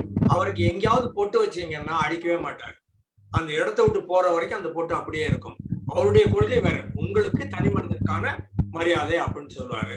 அவர் வந்து ஈரோட்ல கோயிலுக்கு அவரு அந்த தாளாளர்ங்கிற மாதிரி ஏதோ ஒரு பிள்ளையார் அவருக்கு அந்த கோயிலுக்கு அவரு வந்து தக்கார் அப்படிங்கிற மாதிரி ட்ரஸ்டின்னுட்டு தெளிவா கணக்கு வழக்கு எழுதி, தெளிவா சம்பளம் கொடுத்து, தெளிவா கிளீனா வச்சு, தெளிவா மக்கள் வர்றதுக்கு எல்லா ஏற்பாடும் பண்ணி, அந்த வருஷம் நான் சொல்றேன் கிட்டத்தட்ட 70-80 வருஷத்துக்கு முன்னால 80-100 வருஷமே இருக்கும், 30,000 ரூபாய் என்னோ உண்டியில வந்த கலெக்ஷன்ல மிச்ச காசுன்னு சொன்னாரு. அதுக்கு முன்னால இருந்த ஆத்திகர்கள் ஒரு ஆளு கூட அது காசை மிச்சமே பண்ணல, எல்லாத்துக்கும் கணக்காமிச்சு எடுத்துக்கிட்டவங்க தான் வந்தாங்க. இவர் சொன்னாரு, எப்படி சார் நீங்க கோயிலை நிர்வாகம் பண்ணுவீங்கன்னா, ஒரு ஆபீஸை நிர்வாகம் பண்ற மாதிரி நான் கோயிலை நிர்வாகம் பண்ணிட்டு போறேன், எனக்கு கடவுள் மேல நம்பிக்கை இல்லை, அவ்வளவுதான், மக்களுக்கு பிடிச்சிருக்குது, வர்றாங்க, வர்றவங்களுக்கு வேணும், இதெல்லாம் பண்ணித்தரேன்னு சொன்னாரு. அதுக்கப்புறம் ஒரு பள்ளிக்கூடம் ஒண்ணு வச்சு நடத்தினாரு ஏழை குழந்தைகளுக்காக. அதுல கடவுள் வாழ்த்து பாட்டு உண்டு காலையில. நேத்து சுந்தரவடிகள் பத்தி வினயதான் ஐயா சொன்னாங்க. நேத்து சுந்தரவடிகள் கேட்கிறாரு, நம்ம பள்ளிக்கூடத்துல கடவுள் வாழ்த்தா அப்படின்னு கேட்டாரு. அப்ப இவர் சொன்னார், எல்லா பிள்ளைகளும் போல நம்ம பிள்ளைகளும் வளர்க்கப்பட வேண்டும், அவங்களா அதுக்கப்புறம் பகுத்தறிவை பின்னால கத்துக்கிட்டோம், நம்ம கருத்தை பிள்ளைகள் மேல திணிக்கவே கூடாது, எல்லா பிள்ளைகளும் கடவுள் வாழ்த்து பாடுறாங்க, நம்ம பிள்ளைகளும் கடவுள் வாழ்த்து பாடும், நம்ம பள்ளிக்கூடத்துல இருக்கும் சொன்னாரு. பெரியார் இப்ப நாத்திக கருத்துக்காக பெரியார் சொல்லல, ஆத்திக கருத்துல எவ்வளவு தூரம் அவர் உடன்பாட்டோட இருந்தாருன்னு சொல்ல வர்றேன், மக்களை எவ்வளவு தூரம் மதிச்சாருன்னு சொல்ல வர்றேன் நான். நீங்க லீடர்னு கேட்டீங்கன்னா நான் முதலே சொல்லியிருப்பேன் இத, சரி மற்றவங்க எல்லாம் பேசிட்டுமேங்கதான் வெயிட் பண்ணேன். ஆட்சியாளரை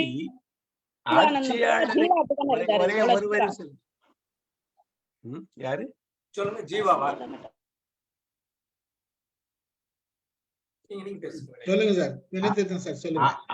ஆட்சியாளரை ஆட்சியாளர் பூமியை காப்பாராம், அவரை அவருடைய ஆட்சி முறை காக்கும்னு சொல்றேன். அந்த ஆட்சி முறை, அந்த ப்ராசஸ்ங்கிறத திரும்பி திரும்பி சொல்ல வரேன். அதை கிளியரா வச்சுட்டா அந்த முறையே நிர்வாகத்தை காப்பாத்திரும். ஏன் ஆட்சியாளரா வர்றேங்கிறது அங்க இல்ல, அங்க ஒரு ப்ராசஸ் வந்துருச்சு. இப்போ எல்ஐசில அங்க சொல்றது அந்த ப்ராசஸ் இருக்கு. இந்த இத்தனை பேரு இந்த யாருக்கும் டிஸ்கிரிஷனரி பவர் அங்க கிடையாது. எல்ஐசில ஊழல் இல்லைன்னா எங்க எல்லாம் டிஸ்கிரிஷனரி பவர் இருக்கோ அங்க எல்லாம் ஊழல் வந்து சேருது. நான் எனக்கு வேண்டியவளுக்கு 5 ரூபாய் கூட கொடுக்க முடியாது, 5 ரூபாய் குறைச்சு கொடுக்க முடியாது. இதே பேங்க்ல நான் ஒரு லோனு கொடுக்கலாம் அல்லது இல்ல அப்படின்னு சொல்றதுக்கு எனக்கு வாய்ப்பு இருக்கு. எவ்வளவு கொடுக்கலாம்னு டிசைட் பண்றதுக்கு மேக்சிமம் இருக்கு. ஆனா அதுக்குள்ள நான் மாத்தியும் கொடுக்கலாம். அங்க எல்லாம் டிஸ்கிரிஷனரி பவர் எங்க எல்லாம் வருதோ அங்க எல்லாம் வந்துருது. இங்க முறை, அந்த முறை இருக்குன்னு, ஆட்சி முறை இதுதான், இவ்வளவுதான், இதுதான் சட்டம், இதைத்தான் செய்யணும்னு நான் வந்துட்டேன்னா அது அங்க ஒண்ணு இது செங்கோன்மை கரெக்டா வந்துடும், அந்த ஆட்சி வந்துடும். அதனால முறையை செம்மைப்படுத்துங்கள் அப்படிங்கறதைய இந்த அதிகாரத்துல எனக்கு நான் பாக்குறேன். அடிவற்றி நானும் சொல்லிடுறேன், ஆயுள் காப்பீட்டு கழகத்துல நானும் இருந்ததுனால ஆஸ் அ கல்ச்சர் பண்பாடு இது ஆயுள் காப்பீட்டு கழகத்துல வேலை பார்க்கறவங்க தப்பு பண்ண மாட்டாங்க. வளர்க்கப்பட்டதே அப்படித்தான். மேல இருக்கிறவங்க எல்லாரும் நல்லவர்கள், நல்லவங்க நல்லதை சொல்லி கொடுக்குறாங்க, அடுத்தடுத்து மேல வர்றவங்களும் நல்லவங்களாவே இருக்கிறாங்க. இந்த கடந்த இத்தனை 56லயும் நான் ஆரம்பித்தது, இத்தனை வருடத்துல இந்த 67 வருடம் ஆகிறது, ஒரு இடத்துல கூட ஆயுள் காப்பீட்டு கழகத்துல யாரும் தவறு பண்ண மாட்டாங்க. அதாவது நான் முதல் நாள் சேர்ந்த போது ஒருத்தர் அங்க இருந்த பயங்கர் அப்படிங்கிற அவர் சொன்ன வார்த்தை, தம்பி, இது விதவையின் பணம், இது ரொம்ப நாள் ஒருத்தன் சேமிச்ச ஒரு முதியவனின் பணம், இதுல 1 ரூபா கூட அனாவசியமா செலவழிக்க கூடாது. ஒரு கையெழுத்து போட்டினா அவசியம், அதாவது அனாவசியம். உன் பணம் தான் நீ நினைச்சுக்க, இது உன் பணம் இல்ல, விதவியின் பணம்ங்கிறத எனக்கு கடைசி வரைக்கும் மனசுல இருந்துச்சு. நல்ல சொல், அழகா சொல்லியிருக்காரு அவரு. அந்த பணத்துக்கு உண்டான சரியான ஒரு மதிப்பை சொல்லியிருக்காரு.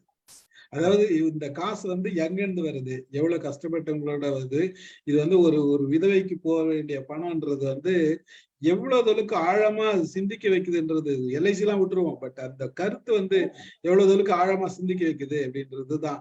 இந்த ஆழம் சிந்திப்பு ஒருத்தர்கிட்டயும் இருக்கணும், அதுதான் எதிர்பார்ப்பது திருக்குறள்.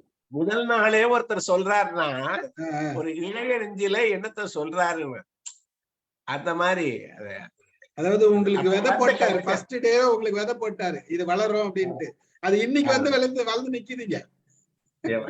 மக்களுக்கு தெரிய வேண்டியதுனால கூடவே எல்ஐசி பத்தி இன்னொன்னு சொல்லிடுறேன். 30 லட்சம் கோடியோ என்னவோ எல்ஐசி வச்சிருக்குது காசு. 40 லட்சம் ஆயிடுச்சு. 40 லட்சம் கோடி வச்சிருக்குது. சேர்மனோட சம்பளம் மிஞ்சி போச்சுன்னா 10 லட்சம் ரூபா இருக்குங்க. நீங்க 40 லட்சம் கோடி எங்க இருக்குது, நிர்வாகம் பண்ற ஆளோட சம்பளம் 10 லட்சம் பைசா பெறாதுன்னு சொல்ல வர்றேன். இவ்வளவு குறைவான சம்பளத்துக்கு இவ்வளவு அதிகமான பணத்தை நேர்மையா வச்சிருக்கிற வேற ஆபீஸ் எங்கேயுமே கிடையாது இந்தியாவில். ஒரு சந்தேகம் சார், இப்ப நம்ம வந்து அது கடைசியா அவங்க விதவைங்களுக்கு எல்லாம் போய் சேருது இல்லைங்களா, அப்ப கரெக்டா போய் சேர்ந்துருங்களா, அதுக்கு நடுவுல ஏதாவது நடக்குதுங்களா? நிச்சயமா கிடையாது, 1% கூட கிடையாது. அதான் அதுல உள்ள சிறப்பு. நடந்துச்சு, பேப்பர்ல வந்துருமே. ஸ்கேண்டல்னு ஒண்ணும் கிடையாது, ஸ்கேமே கிடையாது. மிக மிக நேர்மையான அலுவலகம் ஆயுள் காப்பீட்டு கழகம். இப்ப அந்த பணம் எவ்வளவு அவங்களுக்கு சேரணுமோ அது நேர்மையா போய் சேர்ந்துருங்களா? அதுக்கு நடுவுல யாருடைய இதுவும் இருக்காதுங்களா? அரசியல் நடக்காது அந்த இடத்துல? யாரும் வந்து எனக்கு இவ்வளவு கொடுத்தாதான் நான் உனக்கு வாங்கி கொடுப்பேன், அந்த மாதிரியான எதுவுமே நடக்காதுங்களா அந்த இடத்துல? வந்த மீடியால வந்திருக்குமே, ஒண்ணு கூட கிடையாது. இந்தியா முழுக்க கிடையாதுன்னு சொல்றேன் நான். கல்ச்சரே நல்ல கல்ச்சர். எத்தனையோ லட்சம் லோன் கொடுக்குறாங்க பாலிசியில, கமிஷன் எத்தனையோ லட்சம் போயிட்டு இருக்கு. அங்க நடக்கிற வெளியில அவுட்கோ எவ்வளவோ இருக்கு. இத்தனை கமிஷன் கொடுத்தா இவனுக்கு அந்த பாலிசியில இந்த கமிஷன் நான் கொடுத்தேன்னா எனக்கு இவ்வளவு ரூபா கொடு அப்படிங்கறதே அங்க கிடையாதுல்ல. அங்க இருக்க ரூபாய்கள்ல அது நிச்சயமா கிடையாதுங்க. ரொம்ப மகிழ்ச்சி. அடுத்ததுக்கு போலாம். 48 படம் 548. என்பதத்தான் ஓரா முறை செய்யா மன்னவன் தன்பதத்தான் தானே கெடும். என்பதத்தான் ஓரா முறை செய்யா மன்னவன் தன் பதத்தால் தானே கெடும். எளிமையாக இருந்து ஆய்ந்து ஆட்சி செய்யாதவன் இரங்கத்தக்க தன்மையால் தானே கெட்டு போகிறான். தன்பதத்தான் தானே கெடும், தாழ்ந்த நிலையால் தானே கெடுவான். ஓரா முறை செய்தல், அதாவது அந்த ஓர்ந்துன்னு முதல்ல சொன்னார்ல, அதேதான் இங்கேயும்.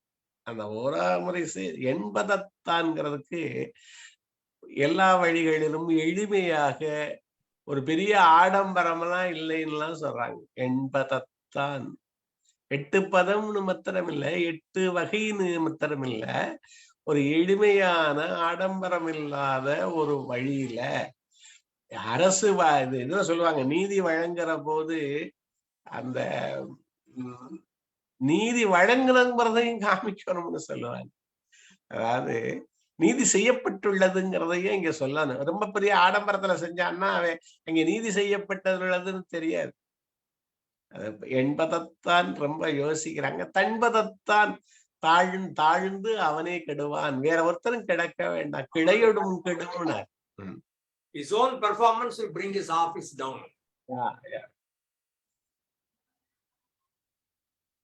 முறை செய்யா மன்னவன். வாங்க ரிபாய் பாய் வாங்க. இன்னும் வந்திருக்கேன் சார், ரெண்டுத்துக்கும் எனக்கு அதுதான் சார் டவுட்டா இருக்கு. கேக்கல மாதிரி மைக் கிட்ட மைக் ஏதோ வந்திருக்கு, தன்பதத்தானுக்கு 3 சுழின்னு வந்திருக்கு. இது வந்து ஏன் 3 சுழின்னு போட்டாங்கன்றது எனக்கு விளக்கம் கொடுங்க சார். தன்பதம்னா தாழ்ந்த அப்படின்னு, அது தண்ணீர்னு சொல்றோம்ல, அது மாதிரி தன்பதம்னா தாழ்ந்து, நிலையில் தாழ்தல்னு சொல்றாரு. 2 சுழி தானே வரணும். இல்ல இல்ல இல்ல இல்ல, தன்பதம்ங்கிறதுக்கே பொருள் இருக்கு. தாழ்ந்த குளிர்ச்சியான, குளிர்ச்சிங்கிறத எடுக்கல, அது நிலையில் தாழ்ந்ததுங்கிறத தன்பதம்.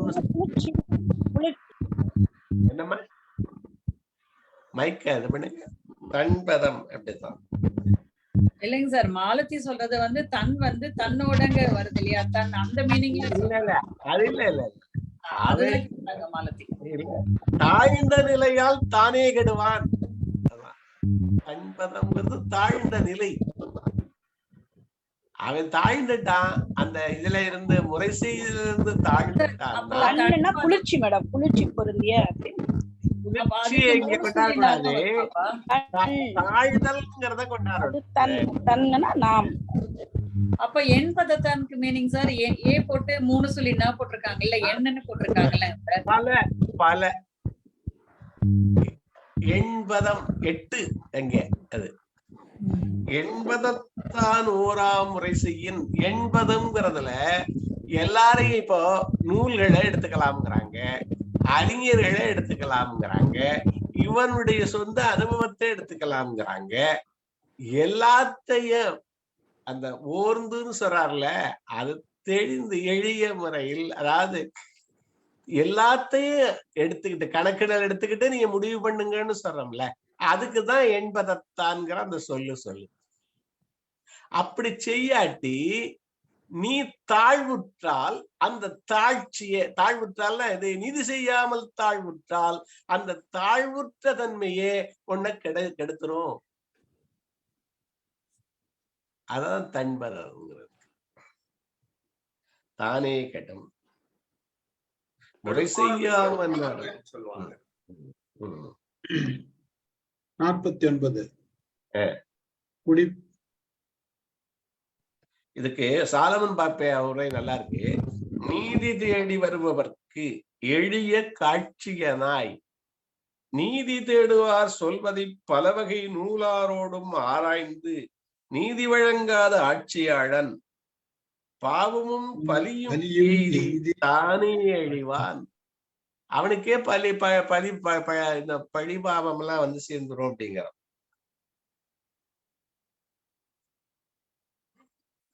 கெடுப்பாரம் என்று கெடும் இன்னொரு இடத்துல வரும். அதேதான், அதே பொருள் தான் இங்க. ஆக்சுவலா அதே பொருள் தான். தன்வினை தன்னை சொடும்பாங்க. நீங்க என்ன பண்ணீங்களோ அது வரும். What goes around comes aroundம்பாங்க. So with the wind, reap with the whirlwind சொல்லுவாங்க. திணை விதித்தால் திணை கிடைக்கும், வினை விதித்தால் வினை கிடைக்கும். அல்லவை செய்தார்க்கு அறம் கூற்று ஆகும்னு நான் மணிக்கடிக்கு சொல்லுதான். அல்லவை செய்தார்க்கு அறம் கூற்று ஆகும். இந்த உரைசால் பத்தியை இப்ப நமக்கு சிலப்பதிகாரம் எழுத வந்தவர் சொல்றாரு, உரைசால் பத்தினியை உயர்ந்தோரியத்தலும் அறம் பிழைத்தார்க்கு அறம் கூற்றாவதும்னு அவர் சொல்றாரு. அங்க அதற்காக நாட்டுதும் யாமோர் பட்டுடை செய்யுள்னு சொல்றாருல, அந்த அறம் எங்கே பிழைக்கையோ அங்கே அதுவே கூற்றும் ஆகுது அப்படிங்கிறது. இங்க ஓராம் மன்னன் சொல்றாங்க, சிலப்பதிகாரத்துல தேராம் மன்னான்னு கேட்பான். தெரிந்து வகையாற்ற, தேர்ந்தெடுக்க தெரியாத அப்படின்னு அர்த்தம். தேராம் மன்னன்னா கேஸ் அங்கே தோத்து போச்சு, அவ்வளவுதான். நீ தேராம் மன்னன் டெசிக்னேஷனே கொடுத்துட்டான் மன்னனுக்கு. இப்ப முன்னால அடைமொழி போட்டார், தேராம் மன்னா தேர்ந்தெடுக்க தெரியாத முட்டாடுன்னு சொல்லிட்டான். கேஸ் அங்க முடிஞ்சிருச்சு. அதுக்கப்புறம் மிச்சமான ப்ராசஸ் தான். அதாவது ஆற்றாது அழுத கண்ணீர் என்றோ அங்கே செல்வத்தை தேய்க்கிற படைன்னு சொல்ற. நீ சரியான நீதி சொல்லல. ஒருத்தன் ஆற்றாது அழுகிறான், அந்த அழுகைதான் உன்னுடைய இதைய அரசாட்சியை உடைக்குதுங்கிறதுதான் கண்ணகியுடைய கதையில இருந்து எல்லா இதுகளையும் சொல்றது. அதத்தான் சொல்லு, அறம் கூற்றாகும் அப்படிங்கிறது தான். உனக்கு நீனே கெட்டு போறாய்ங்கிறது தான்.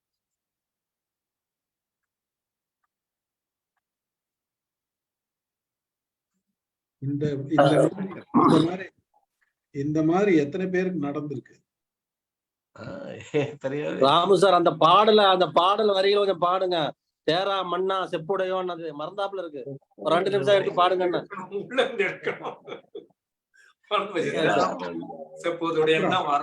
அப்புறம் மறந்துச்சு. அந்த 2 வரி தான் கேட்க கேட்க நமக்கு வீர ஆவேசம் வரும். வேலம்மாள் மேடம் பாட சொல்லுவோம், பாடிட்டு வாங்க. பாடுறேன் சார். வாங்க சார். ஆலயவர்மன் சார், ஆலயவர்மன் சார், ஆலயவர்மன் சார் வாங்க. தேராய் மன்னா செப்புவது உடையேன், எல்லாரு சிறப்பின் இமயவர் வெப்ப புல்லரு புன்கண் தீர்த்தோ நன்றியின், வாயிற் கடமணி நடுநடுங்க ஆவிற் கடமணி நடுநா நடுங்க தான் தன் அருள் பெறல் புதல்வனை ஆழியேன் மடித்தோன் பெரும்பெயர் பெற்ற பூகார் என்பதே அவ்வூர், ஏசத்து சிறப்பின் இசைவள பெருங்குடி மாசத்து வாணிகன் மகனே ஆக்கி உழ்வினை போக்க சுழதலன் மன்னா, நின்னகர் புகுந்து இங்கு என் கச்சிலம் பகிர்க்க வேண்டி கொலைகளவு பற்ற கோவலன் மனைவி கண்ணகி என்பது யான் என சொல்கிறார்.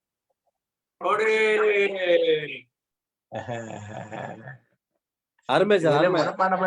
மனப்பாடமா சரிங்களா, எடுத்து பார்த்து சரிங்களா? எப்படி சொன்னாலும் சூப்பர் சார்.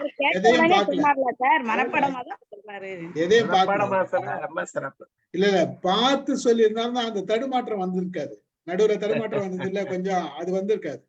பார்க்காத சொல்றதுனாலதான் கொஞ்சம் ரீகலெக்ஷனுக்கு லேட் ஆச்சு. பாராட்டுக்கள் சார், அருமை அருமை. அவர் சொல்ற போதே இல்ல, நாலாவது திருக்குறள்ல தொக்கன்னு ஒரு வார்த்தை வருது. அது தொக்கனுக்கு தொக்கன்ற வார்த்தையை இணைத்துத்தான் ஐயா விளக்கம் தருவார்னு பாக்குறேன். தொக்குனா ஒருங்குன்னு சொல்றாங்கன்னு சொன்னாங்க ஐயா. ஒருங்கு ஒன்று சேர்ந்து, ஒன்று சேர்ந்து, எல்லாம் சேர்ந்து, ஒன்று சேர்ந்துன்னு வரும், உள்ளுக்குள்ள மறைந்து அப்படின்னு வரும், ஒன்றாக தொகுக்கப்பட்டு அப்படின்னு வரும். தொக்கிருக்குதுன்னு சொல்றோம்ல, சில இடங்கள்ல சொல்றோம். இதுல இல்ல, அவ கேட்ட ஒரு கேள்விக்கு அந்த கேள்வியில அவளுடைய எந்த நாட்டு என்னெல்லாம் நீதி செஞ்சிச்சு அந்த நாட்டுல இருந்து நான் வர்றேன்னு சொல்லிடுறா, தன்னுடைய மாமனாரை சொல்லிடுறா, அவனுடைய கோவலனை சொல்லிடுறா. எல்லாம் அதுல எல்லாம் சொல்றதுல முழுவதும் அதுல அடங்கியிருது. அது பல கால் சிலம்ப விற்க வந்தான், என்னுடைய கால் சிலம்ப விற்க வந்தான். அவன் இந்த கதையே அந்த 8 வரி 10 வரியில சொல்லிடுற. இல்ல முதல்ல அவளோட பயோடேட்டா, அதுல கண்ணகியோட பயோடேட்டா தான் அதுல. அதான் ஐயா முத்தையா சொன்ன மாதிரி எடுத்தவொடனே அந்த தீர்ப்போட தண்ணி முதல்ல எடுத்துறாங்க. ஒரு வார்த்தை வச்சுறாங்க, தேராய் மன்னான்னு வச்சுறாங்க. அவ்வளவுதான் முடிஞ்சு. தேராய் மன்னா செப்புவது உடைய அந்த தேராய் எடுத்து வைக்கும் போதே முடிஞ்சு போச்சு. அந்த அந்த வழக்கு அரசனோட தன்மை முழுவதும் அங்க நிலை குலைந்து போகுது. இன்னொரு கேள்வி வந்து best question wins the best ஆன்சர்னு சொல்லுவாங்க. ரிஃபை இந்த கேள்வியை கேட்கலைன்னா ஆலைவர்மன் இதை சொல்லிருக்க மாட்டாரு. ஆமா, இல்ல பாதி பாராட்டு ரிஃபைக்கும் கொடுக்கணும். ரெண்டு பேருக்கு முழு பாராட்டு. ரிஃபை பாய் இருக்கிறீங்களா? அது ஃப்ரீஸ் ஆயிருக்குது. ஃப்ரீஸ் ஆயிட்டாரு. நல்ல கேள்வி, நல்ல ஆன்சர் கொண்டாங்க. கேட்டதுக்கு உடனே பதில் கிடைச்சது பாருங்க. அதுக்கு அது இல்ல கேள்விகள் தெரியும்னா நமக்கு தெரியாது இல்ல. ஆமா ஆமா ஆமா, ரெண்டுமே இல்ல அவர் நிறைய உள்ள வச்சிருக்காரு, கொஞ்சம் அவருக்கு இடம். ஐயா ஒரு நீண்ட பாடல் ஒண்ணு சிலப்பதிகாரத்துல, அவுந்தி கூறும் காதலி தன்னோடு தவந்திர் மறைக்கின் தனித்துயர் ஓய்ந்தோர் மரத்துறை நீக்குமின் வல்வினை ஊட்டும் என்று அறத்துறை மாக்கள் திறத்தின் சாற்றி நாக்கடிப்பாக வாய்ப்பறை அறையினும் யாய்ப்பற மக்கள் ஏற்பிற் கொள்ளார் தீதுடை வெவ்வினை உருத்தும் காலை பேதமை காந்த பெரும்பேர் உறவர் ஒய்யா வினப்பையின் உண்ணும் காலை கையறி கொள்ளார் கற்றறி மக்கள் பிரிதல் துன்பமும் புணர்தல் துன்பமும் உருவிலாளான் உருகும் துன்பமும் புரிகுழன் மாந்தர் புணந்தோர் கல்லது ஒரு தனி வாழ்க்கை உறவோர்க்கில்லை பெண்டிரும் உண்டியும் இன்பம் என்று உலகில் கொண்டனர் ஒருகும் கொல்லா துன்பம் கண்டனர் ஆகி கடவுளர் வரைந்த காமம் சாராய் காதலில் உழுந்தாங்க ஏமம் சாராய் இடும்பை எழுதினார் இன்றே அல்லார் இறந்தோர் பலரார் கொண்டுபடவரும் தொன்மை தாதலின் தாத ஏவலின் மாதுடன் போக்கி காதலி நீங்க கடுந்துயரோய்ந்தோன் வேத முதல்வன் பயந்தோன் என்பதை நீ அறிந்ததில்லையே. இந்த பாடலு 2 வரிக்கு எந்தெந்த இடத்துக்கு வேணாலும் எடுத்து போட்டுக்கலாம். இந்த பாடல்ல 2 வரி எங்க வேணாலும் பொருந்தும். இருங்க முதல்ல நாங்களாம் கை தட்டிடுறோம். அருமை. ரெண்டாவது இப்ப இதுக்கு அர்த்தம் சொல்லுங்க. இது எங்க வருது? முதல்ல இடம் பொருள் இடஞ்சுட்டி பொருள் சொல்லுங்க. கூறும் காதலி தன்னோடு தவந்தீர் மருகின் தனித்துயர் உய்ந்தோர் மரத்துறை நீக்குமின் வல்வினை ஊட்டும் என்ற அறத்துறை மாக்கள் திறத்தின் சாட்சி. அப்படியே ஒரு பொறுமையா நீண்ட வரி அப்படியே நல்ல வார்த்தையை விட்டோம்னா அதுலயே விடையும் வினாவும் வந்துடும். ஒரு தனி வாழ்க்கை உறவோர் கிளை இந்த துறவிகள் பெண்டிரும் உண்டியும் இன்பம் என்று உலகில் சாப்பிட்டு காலத்தை கழிச்சிட்டு போறது இல்வாழ்க்கை. கொண்டனர் உருகும் கொல்லா துன்பம், இதுதான் துன்பத்தையே சந்திக்கிற இடம். கண்டனர் ஆகி கடவுளர் வரைந்த காமம் சாராய் காதலில் உழுந்தாங்கு இந்திரன் தேவர்கள் ஏமம் சாராய் இடும்பை எழுதினார் இன்றே அல்லார் இறந்தோர் பலரால் தொன்றுபட வரும் தொன்மை தாதலின் வாழையடி வாழையா தாதை ஏவலின் மாதுடன் போகி காதலி நீங்க கடுந்துயர் உய்ந்தோன் கோவலன் காதலி நீங்க கடுந்துயர் உய்ந்தோன் வேத முதல்வர் பயந்தோன். எவ்வளவு வேதங்கத்தால அந்த பெண்களால வர இல்வாழ்க்கையில வேத முதல்வர் பயந்தோன். இப்படி ராமன சொல்றாரு வேத முதல்வர் பயந்தோன். இல்ல தந்தை ஏவி மாதோடு போனவன் ராமன். சரி சொல்லுங்க. காதலி நீங்க கடுந்துயர் வந்து வேத முதல்வர் பயந்தோன். அது போல ஒவ்வொரு வரிக்கும் எந்த இடத்துக்கு எடுத்து போட்டாலும் எல்லாருக்கும் பொருத்தம். கற்றறிவு மக்கள் ஒரு இடத்துல கொடுப்பாங்க. அவன் நாக்கடிப்பாக வாய்ப்பறை அறையனும் யாய்ப்பற மக்கள் ஏற்பிற்கொள்ளார். நாக்கடிப்பாக வாய்ப்பறை அறையனும் யாய்ப்பற மக்கள் ஏற்பிற்கொள்ளார். தீதுடை வெவ்வினை உருத்தும் காலை வேதமை நீங்க பெரும்பேது உறவர். நாக்க வச்சு பறையடிக்கிறானா, நாக்கு தடிப்பாக பறையடித்தல் சொல்லுதான்.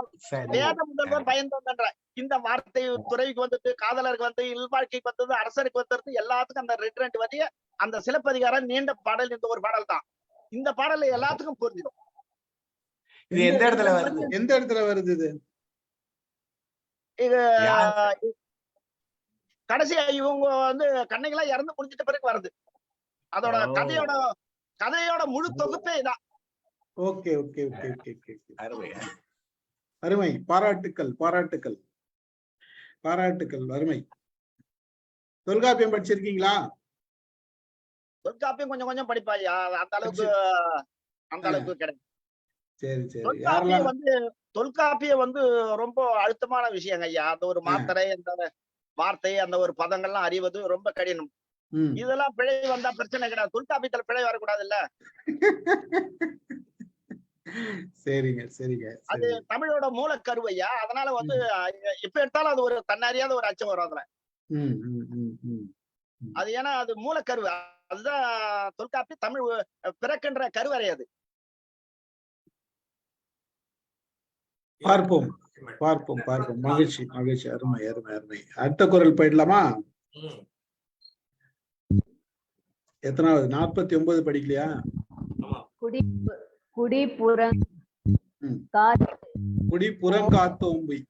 புறங்காத்து ஓம்பி குற்றம் கடிதல் வடுவென்று வேந்தன் தொழில். குடி புறங்காத்து ஓம்பி குற்றம் கடிதல் வடுவென்று வேந்தன் தொழில். துயரில்லாமல் காத்து குற்றமுண்டாய் தண்டித்தல் குற்றமில்லை. இது ஒரு ஆட்சி முறையாகும். குடிப்புறம் காத்துன்னா எல்லாத்தையும் ஒழுங்கா பார்த்து ஓம்பி நல்லா வச்சிருந்து, குற்றம் கடிதல்னா தப்பு பண்றவன அடிக்கணும். ஒரு பெரிய போலீஸ் ஆபீசர் இங்க தமிழ்நாட்டுல சொன்னாரு, இது நாங்க என்ன பண்றோம்னு கேட்டா, அந்த தப்பு பண்றவங்க எல்லாம் கொண்டு போய் ஒரு மூலையா வச்சோம்னா இந்த தப்பு பண்ணாத ஆளுங்க இயல்பாக வாழ்க்கை நடத்த முடியும்.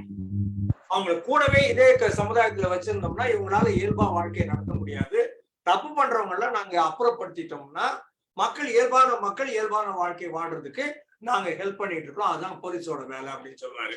அந்த மாதிரி பாக்குறபோது குடிபுறம் காத்துன்னா எல்லாரையும் பார்த்து, ஓம்பின்னா நல்லா வளர்த்துன்னு அர்த்தம்.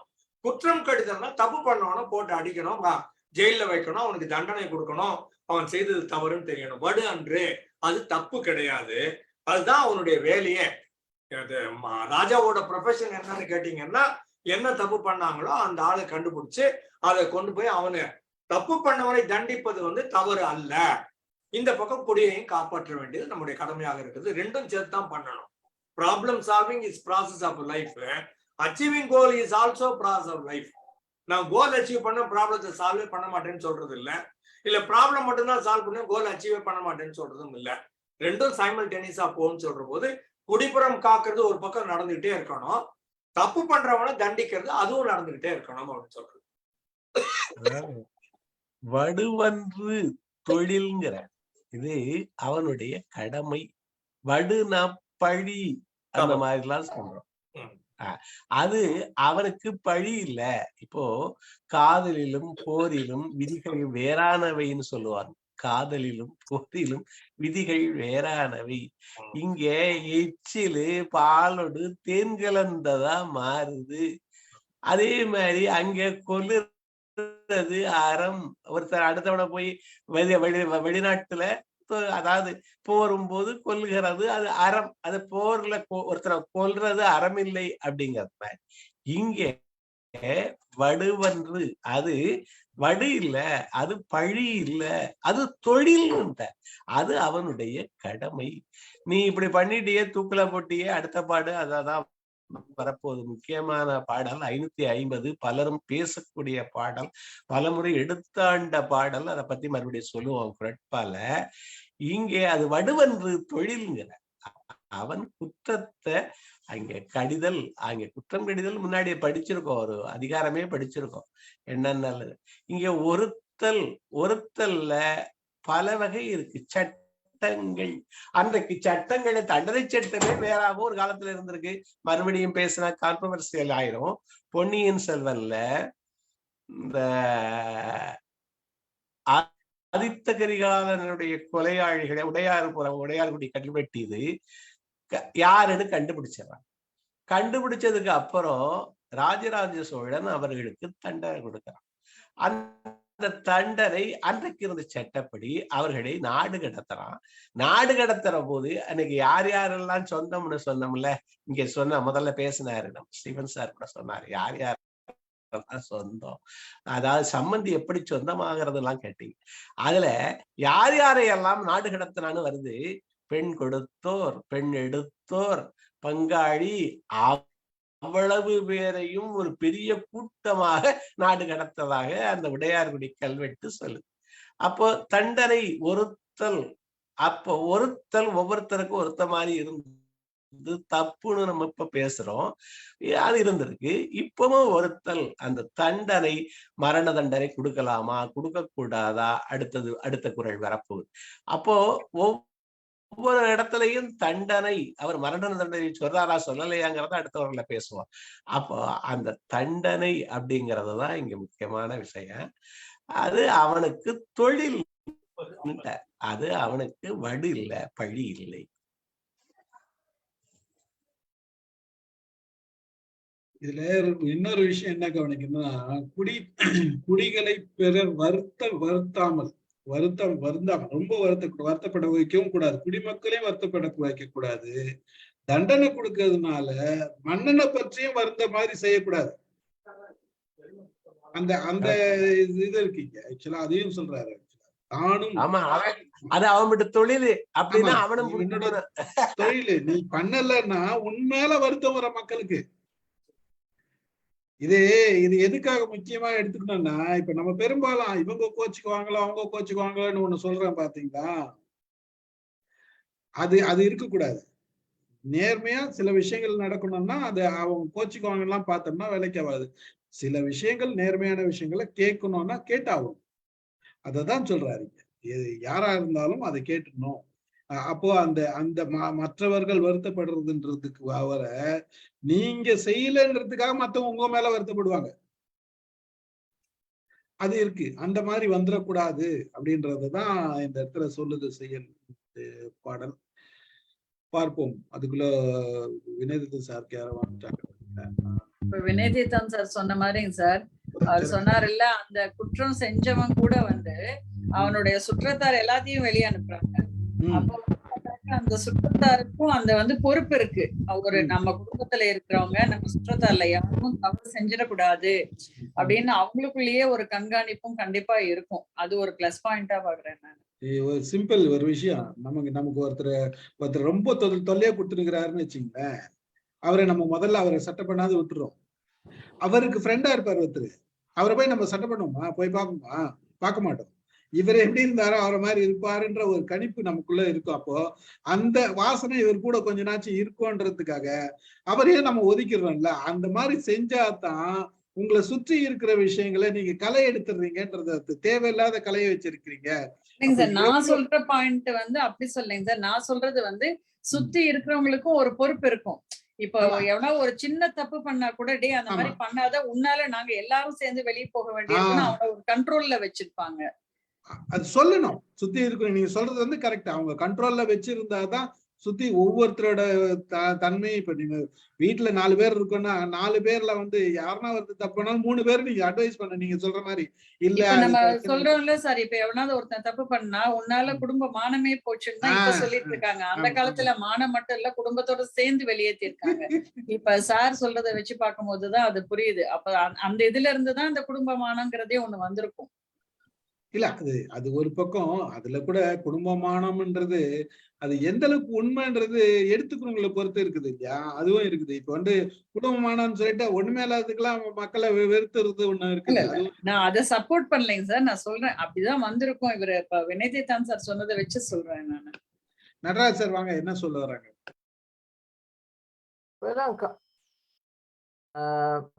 இப்ப எல்லாம் கதையை மாறிட்டுது இல்லையா? அது சிஎம்க்கு தெரிஞ்சாலு பிஎம்க்கு தெரிஞ்சாலு அவனை நாம தாண்டிக்கிறான்னு விட்டுறாங்க இல்லையா? இப்ப எல்லா இடத்துலயும் நடக்குது சார். லண்டன்ல நடக்குதா? எல்லா இடம் நடக்குது இல்லையா? கதையை மாறிட்டுது. கிடையாதுங்க, அப்படி சொல்ல முடியாது. இப்ப நான் சும்மா உங்களுக்கு 2 கேசஸ் சொல்லணும்னா, ஜார்ஜ் புஷ் பிரசிடென்டா இருக்கிற போது மகள் வந்து 16-17 வயசு பார்ல ட்ரிங்க் சாப்பிட்டான்ட்டு வெள்ளிக்கிழமை சாயங்காலம் ஜெயில போட்டாங்க. மண்டே மார்னிங் தான் விட்டாங்க. when George Bush was president. Same way Dhoni பிளேர்னு நினைக்கிறேன் பிரைம் மினிஸ்டரா இருந்தார் யூகேல. அவருடைய மகளும் இதே மாதிரி பார்ல தண்ணி அடிச்சுட்டு கரெக்டா பண்ணா. பிரைம் மினிஸ்டரா இருக்கிற போதே ஃப்ரைடே நைட்டு வீக்கெண்டுன்னு பார்ட்டியில சன் பண்ணது. அந்த பொண்ணையும் தூக்கி உள்ளதான் போட்டாங்க, மண்டே மார்னிங் தான் விட்டாங்க. நீங்க பிரைம் மினிஸ்டரா இருந்தாலும் சரி, பிரசிடென்டா இருந்தாலும் சரி, அந்த மாதிரி நாடுகள்ல இப்படி இந்த அன்டியூ இன்ஃபுளுன்ஸ் எல்லாம் பண்ண முடியாது. நம்ம ஊர்ல நான் யார் தெரியுமான்னு இன்ஸ்பெக்டர் மேல கை வைக்கிறது ரொம்ப இயல்பான செய்தி. ரீசெண்டா வந்து நம்ம சிஎம் வந்து இந்தியா பிஹைண்ட் வுட்ஸ்க்கு வந்து பேட்டி கொடுத்திருந்தாரு. அதுல ஒரு விஷயத்த அவர் சொல்றாரு. என்ன, பார்க் வந்து ஒரு காலத்துல வந்து பாய்ஸும் படிக்கலாமா அந்த ஸ்கூல்ல. அப்ப வந்து இவருக்கு போய் சீட்டு கேட்டிருக்காங்க அங்க. அவர் வந்து அங்க இருக்கிறவங்க வந்து இவருக்கு கொடுக்க மாட்டேன்னு ஸ்ட்ரிக்டா சொல்லியிருக்கிறாங்க சார். அப்போ வந்து அவரு சீக்கியமா தான் இருக்கிறாராம். அப்ப கூட வந்து உங்களுக்கு கிடையாது சீட்டுன்னு சொல்லிட்டு அப்ப ஸ்ட்ரிக்டா சொல்லியிருக்கிறாங்க. அதுக்கப்புறமா இவர் போய் என்ன சொல்லியிருக்காங்க, கிறிஸ்டினா இருக்கணும்னு சொல்லியிருக்காங்க போல. இல்ல ஆக்சுவலா வந்து என்ன நடந்திருக்குன்னா, கலைஞர் வந்து சிஎம் இல்ல, மினிஸ்டரா இருக்காரு. ஏதோ ஒரு இதுல மினிஸ்டரா இருக்காரு. பையனுக்கு வந்து சீட்டு கேட்கிறாரு சர்ச் பார்க்கல. அப்போ வந்து ஸ்டாலின்ன்ற பேரு மாத்திடுவாங்க, நாங்க வந்து சீட்டு கொடுக்குறோம் அப்படின்னு சொன்னாங்களாம். கலைஞர் சொன்னா ஸ்டாலின்ற பேரெல்லாம் மாத்த முடியாது, நான் ஸ்கூல்லே மாத்துறேன்னு சொல்லிட்டு ஸ்கூல்லயே மாத்திட்டாரா. சிஎம் இப்ப சிஎம்ஏ அவரே சொல்றாரு அவரோட அது எந்த அளவுக்கு நியாயம்ன்றது இல்ல. ஸ்டாலின்ற பேரை மாத்திடுவாங்கன்றது சொல்றதெல்லாம் நியாயம் கிடையாது. என்ன மாதிரி ஸ்கூலா இருந்தாலும் வந்து உனக்கு என்ன உரிமை இருக்கு அடுத்தவன பேரை மாத்திடுவா சொல்றதுக்கு? அது வந்து தவறு தானே. ஸ்டாலின்ங்கிறது வந்து கிறிஸ்டியன் பேர் இல்லைங்களா சார்? ஸ்டாலின் வந்து ரஷ்யன் பேரு. ரஷ்யனோட இவரு அவர் இறந்ததுனால இவர் அன்னைக்கு பிறந்தாருன்றதுக்காக வச்சுட்டாரு கலைஞர். வேற ஒண்ணும் இல்ல. இவர் பேரு ரியல் பேர் வந்து நம்ம ஆள் பேர் வந்து ஐயாத்துரை. நான் ஒரு எக்ஸாம்பிள் சொல்றேன். என் லைஃப்ல என் பிள்ளைய கொண்டு போய் 3-4 வயசு இருக்கிற போது ஜவஹர் வித்யாலயா அசோக் நகர்ல சேர்க்கிறேன். பிள்ளைக்கு பேர் என்ன? எங்க அப்பா பேரு நாகமுத்தையா அப்படின்னு வச்சிருக்கிறேன். இப்ப நாகமுத்தையான்னு பையன் பேரை எழுதி எங்க கையெழுத்து போட்டு கையில கொடுத்தா அப்ளிகேஷன் ஃபார்மை வாங்கிட்டு அந்த பிரின்சிபால் கேட்டாரு, நீங்க செட்டியாதான்னு கேட்டாரு. நான் இஃப் யூ டோன்ட் மைண்ட் அந்த அப்ளிகேஷன் திருப்பி கொடுக்குறீங்களான்னு கேட்டேன். கொடுத்தாரு. பேரை அடிச்சுட்டு ஆர் முத்து அப்படின்னு எழுதி கொடுத்தேன். ஏன்னா அதுக்கப்புறம் அவர் ஃபர்தரா அந்த டாபிக் அவர் எடுக்கல. என் புள்ள பேர் ஆர் முத்துவாவே இருந்தது. +2 முடிச்சான், அவன் காலேஜ் முடிச்சான், அமெரிக்காவுக்கு போனான். இப்ப அந்த இடத்துல என்ன பண்றாங்க, பர்த் சர்டிபிகேட்னு கேட்கறாங்க யூஎஸ்ஏல. பர்த் சர்டிபிகேட்ல நாகமுத்தையான் இருக்குது. இப்ப ஆபீஸ் ரெக்கார்டு முழுக்க ஆறுமுத்தன் இருக்குது. அதுக்கப்புறமா இது தப்பு, இதுதான் இந்த ஆள்னு எப்படி ப்ரூவ் பண்ணுவீங்கன்னு யூஎஸ்ல கேட்டாங்கன்னுட்டு நீங்க திரும்ப வந்து இங்க ஜட்ஜ் எல்லாம் பிடிச்சு அது பேரு அவங்ககிட்ட சொல்லி ஆறுமுத்து தான் நாகமுத்தையான்னு பர்த் சர்டிபிகேட்ல வாங்கியிருக்கிறோம், ஸ்கூல்ல நாங்க இதைதான் மாத்தி இருக்கிறோம் அப்படின்னுட்டு நான் பாண்ட் பேப்பர்ல எழுதி கையெழுத்து போட்டு ஜட்ஜு ஒருத்தர் சீல் குத்தி அதை நான் அமெரிக்காவுக்கு அனுப்பி அப்ரூவ் பண்ணாங்க. ஆனா இதெல்லாம் ஏன் வந்துச்சுன்னு கேட்டா அந்த ஆளு முதல்ல என்னை பார்த்து கேட்ட கேள்வி செட்டியாரான்னு கேட்டாங்க. அதுல வந்த வம்பு இல்ல பாராட்ட வேண்டிய விஷயம். சார் இந்த பேர் விஷயம் சொன்னதுனால நான் ஒரு எக்ஸ்பீரியன்ஸ் மட்டும் சொல்றேன். நான் தமாம்ல இருக்கும்போது ஒரு ஆளுக்கு பேர், ஒரு செயின்ட் பேர் வந்து மொஹதும்ங்கிற இஸ்லாமிக் செயின்ட் பேர் தான் வச்சிருக்குது. அரபில எழுத நினைச்சுன்னா MOG மேல எழுதிட்டு டூம்ங்கிறத கீழே எழுதிட்டு ஒரு கருப்பு இக்காம கொடுத்துட்டான், ஒரு ப்ரௌன் கலர் இக்காமா, இந்து அதாவது முஸ்லீம் இல்லைன்னு. அவரு இப்போ கிட்டத்தட்ட 6 வருஷம் இருந்தாரு, தன்னை முஸ்லீமே காட்ட இல்லை, அவன் கிறிஸ்டினாவே இருந்து கிறிஸ்டினாவே உருப்பிச்சு வந்தாரு. இவனோட அரபிட என்ன சொன்னாலும் விளங்காது, அந்த டாக்குமெண்ட் கொண்டா இந்த இவன் எழுதுனது தப்பு, பேர் மாத்தி எழுதுனதுனால ஒரு ரிலிஜனே மாறி போச்சாங்க. அது இன்னொரு விஷயம். வசந்தி மேடம் அன்னைக்கு சொன்னாங்க, இங்க கீழே எல்லாம் ஊழல்லாம் இல்ல, இந்த பேர்கள் எல்லாம் ஊழல்கள்லாம் இல்ல, ஆனா இந்த கன் கலாச்சாரம் அது பெரிய லாபி, அது எங்கெங்கயோ கொடுக்குது, அது மாதிரி பெரிய அளவுல எல்லாம் இருக்கு அப்படிங்கறது வசந்தி மேடம் அன்னைக்கு சொன்ன ஒரு கருத்து. இந்த இதுகள் எல்லாம் ஊழல், மத்த இது கட்சிகளுக்கு கொடுக்கறது கொள்றது எல்லாமே அதுவும் ஒரு வகையில ஊழல் தான், சாதாரண லெவல்ல இல்ல. நம்ம ஊர்ல அது கடைசி வரைக்கும் வேரோடி போயிடுச்சு, இது இங்க இருக்கு ஆனா வித்தியாசம் இருக்கு அப்படிங்கறது மாதிரி எனக்கு சொன்னாங்க. அது மாதிரி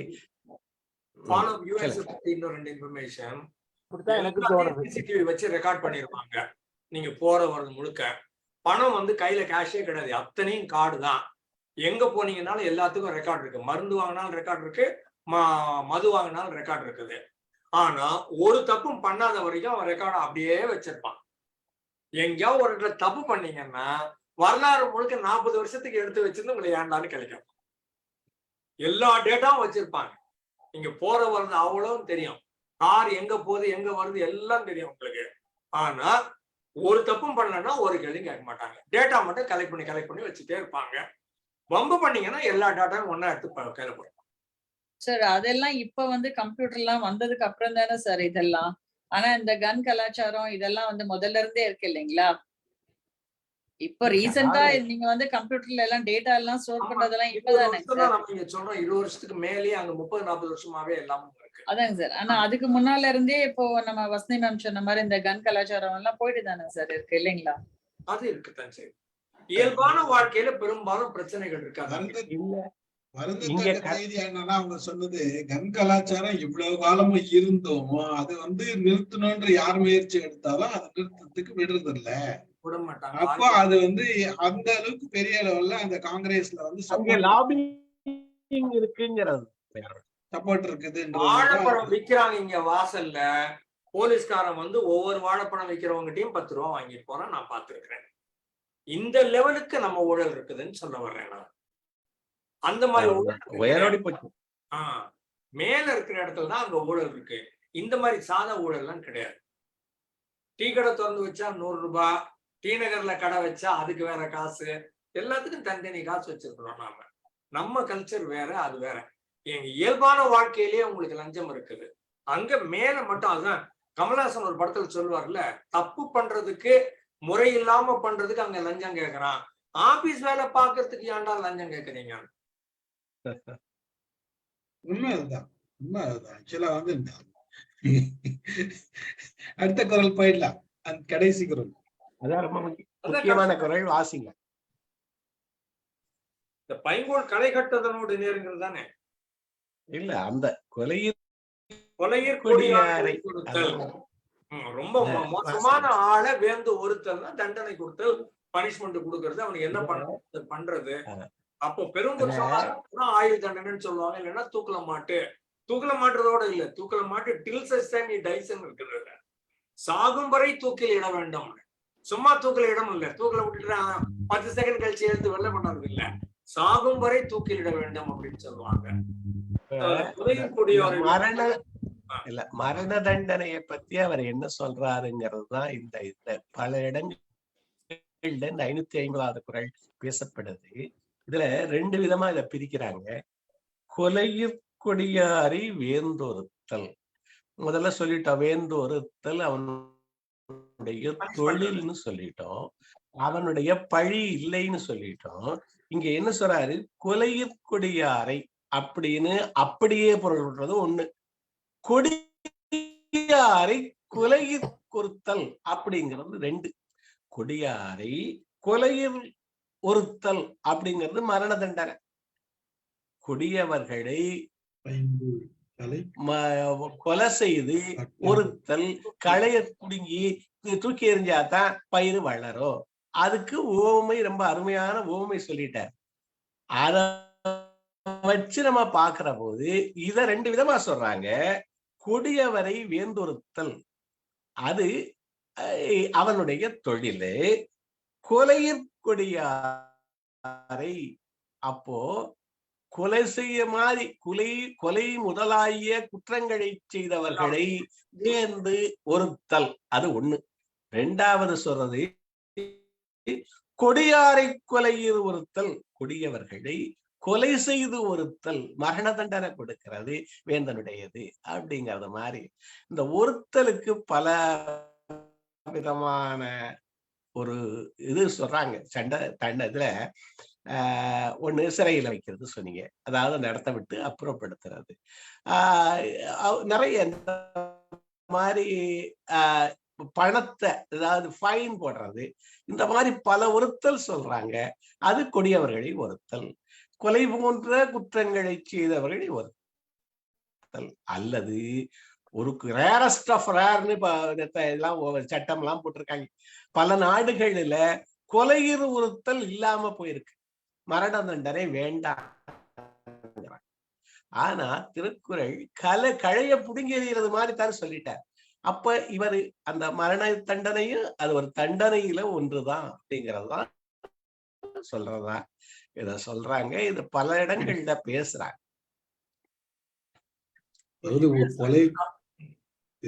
கருணை கொலைன்னு ஒண்ணு இருக்குது.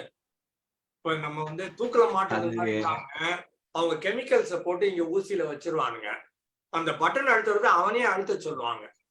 நீயே அழுத்தினா அந்த பட்டன் அழுத்தினான்னா அந்த இன்ஜெக்ஷன் உள்ள கொண்டு போகும். ஒரு 10 செகண்டுக்குள்ள அந்த சைனைடு அவன் செத்து போயிடுவான். ஸோ வலிக்காம ஆளை கொண்டுருவோம். ஆனா அந்த டெசிஷனை நாங்க பட்டனை அழுத்த மாட்டோம், நீயே பட்டனை அழுத்து அந்த இன்ஜெக்ஷன் சிரிஞ்சிலிருந்து உள்ள போயிடும் அப்படின்னு ஒண்ணு இருக்குது. மற்றபடி எனக்கு எந்த மருந்தும் கொடுக்கக்கூடாது, கத்தியெல்லாம் வச்சு என்ன வலிக்க பண்ணாத, என் வேலை முடிஞ்சு ஐம் கம்ப்ளீட்டு, நான் செத்து போறேன்னு சொன்னா அவங்களே சாகக்கூடிய வாழ்க்கையும் இருக்குது. இன்னொரு ஆங்கிள் பாக்குற போது இந்த கொலைன்னு இப்ப வினைத்தான் சொன்னாங்க இல்லையா, அந்த மாதிரி பாக்குற போது தப்பு பண்ணா அவனை கொலை பண்ணலாம். பட் இன்னொரு ஆங்கிள் நீங்க வெளில இருந்து பாத்தீங்கன்னா, அவன் ஒரு கொலை பண்ணா, நீயும் ஒரு கொலை பண்ண, அவன் கொலை பண்ணது தப்பு, நீ கொலை பண்ணதும் தப்பு தான் அப்படின்னு ஒரு லாஜிக் ஒண்ணு இருக்குது. நம்ம ஊர்ல கொலை பண்ணாம விட்டுட்டீங்க, அவனை ஜெயில வச்சீங்கன்னா அவன் டிவி போட்டுக்கிட்டு மட்டன் சிக்கன் வாங்கி சாப்பிட்டுட்டு மதுவெல்லாம் ஆரம்பிக்கிட்டு அவன் ரொம்ப சந்தோஷமா தான் இருக்கான் அவன் ஜெயில. நம்ம ஊர் ஜெயில் வேற. இது ஜெயிலுக்குள்ள நீ ஆயுள் தண்டனைன்னு சொல்லுங்க, தூக்கு தண்டனைன்னு சொல்லுங்க, அவன் ரொம்ப சந்தோஷமா 5 ஸ்டார் ஹோட்டல் மாதிரி ஹாப்பியா இருக்கிறான். அந்த மாதிரி நேரங்களில் நீங்க கொலை பண்ணி முடிச்சிடுறது நல்லது.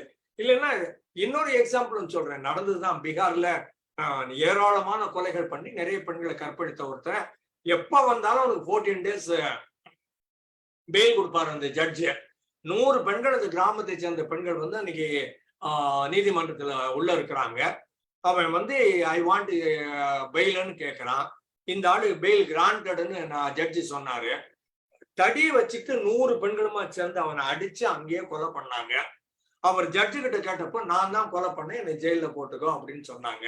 அதுக்கப்புறம் கூடவே அந்த 100 பெண்களும் சேர்ந்து சொன்னது, இவன் கொலை பண்ணலையா, இவனை கொலை பண்ண விட்டது நீ, இவன் ரேப் பண்ணல, இவனை ரேப் பண்ண விட்டது நீ, உன்னை பண்ண முடியாதுங்கனால நாங்க இவங்களை பண்ணோம் அப்படின்னு சொன்னாங்க. நடந்த உண்மை நிகழ்ச்சி பீகார். அந்த மாதிரி நேரங்கள்ல கொலை பண்றதுதான் ரொம்ப கரெக்ட். கொஞ்சம் விட்டீங்கன்னா அவன் திரும்ப போய் கற்பழிக்கிறான், திரும்ப போய் கொலை பண்றான். அதுக்கு ஜட்ஜு உடந்தையாக இருக்கிறாரு. ஜெயில போட்டீங்கன்னா அவன் 5 ஸ்டார் ஹோட்டல் மாதிரி ஜாலியா இருக்கிறான். அப்போ உனக்கு தண்டனை கொடுக்கப்படவில்லை. அந்த மாதிரி நேரங்கள்ல சாப்டர் ஓவர், க்ளோஸ் பண்ணி முடிச்சிரு. அவன் ஜெயில இருப்பான், ரிப்பன் பண்ணுவான், போடுறது. உங்களுக்கு பைங்கூழ் அந்த பயிறு நல்லா இருக்கணும், களையை எடுத்தா தான் அது நல்லா இருக்கும். அதுக்கு இது நேரானது, அதற்கு உவமையானதுன்னு சொல்லிடுறாரு. இந்த கொடியவர் அப்படிங்கிறதுக்கு பரிமேழகர் என்னென்னலாம் கொடுமை இருக்குன்னு சொல்லிக்கிட்டு வர்றாரு. தீக்கொழுவார், நஞ்சிடுவார், கருவியார் கொள்வார், கழ்வர், ஆரலை கழ்வர். ஆரலை கழ்வர்னா வழிப்பறி செய்யறவர். குறை கொள்வார், பிறனன் விளைவார் என்று இவர் முதலாயினர். இது போன்ற குற்றங்கள் அப்படின்னு கொடுமைக்கு சொல்றார். அப்ப பிறனில் விளைதல் சொல்றார். இங்க இந்த ஒவ்வொரு இடத்துலயும் இருக்க அரபு நாடுகள்ல தண்டனை சட்டம் எல்லாத்தையும் யோசிச்சு பார்க்கிற போது அந்த தண்டனை கொடுத்தாதான் அடுத்தவன் குற்றம் செய்யாம இருப்பேன். அந்த மற்றவர்கள் பைங்கூழ் பயிர் நல்லா இருக்கும். அதுல இது கொலையால பண்றதா அல்லது கொலை போன்ற ஒரு குற்றத்தை செஞ்சவனுக்கு என்ன சொல்றாங்க, அந்த மாதிரி ரெண்டையும் சொல்றாங்க. அது தண்டனை, கொலை தண்டனை கொடுக்கணுமா அப்படிங்கிறது இந்த சொல் முதல்ல இருக்க 2 சொல்ல மாற்றி பொருள் கொண்டு விளக்கம் கொடுக்குறாங்க. நம்மளும் யோசிச்சு பார்க்க வேண்டியது. ஆனா ஓமை சொன்னது ரொம்ப கிளியரா சொல்லிட்டாரு. பைங்கூழ் அந்த பயிறு நல்லா இருக்கணும்னா களைஞ்சுதான் ஆகணும் அப்படிங்க. நம்ம லீகல் சிஸ்டம் இந்தியன் பீனல் கோடு 304 இருக்குது. 304 மர்டர், கொலை பண்றதுன்னு அர்த்தம். 304க்கு சப்செக்ட்னு வரிசையா கூட வரும். 305, 6 எல்லாம் வரும். Culpable homicide not amounting to மர்டர்மா. கொலை பண்ணணுங்கிற இன்டென்ஷன் இருந்தது, கருவி எடுத்துட்டேன், நானும் அங்க போனேன், கொலை பண்ணலான்னு பார்த்தேன், ஹார்ட் அட்டாக்ல செத்துட்டானா இருக்கும், இல்ல வேற ஒருத்தன் கொலை பண்ணிட்டானா இருக்கும். கல்பபிள் ஹோமிசைட், ஹோமிசைட் கொலை பண்றது. கல்பபிள்னா எனக்கு மைண்ட் செட் இருக்குது, நான் கொலை பண்ணணும்னு நான் நினைச்சேன். Culpable homicide not amounting to murder because he died by himself or somebody else killed him. Culpable homicide not amounting to மர்டர்னு செக்ஷன் 305, 306 எல்லாம் வரும். அது 304ல கொலையை பண்ணிடுறது, அதுக்கு ரைட் இது.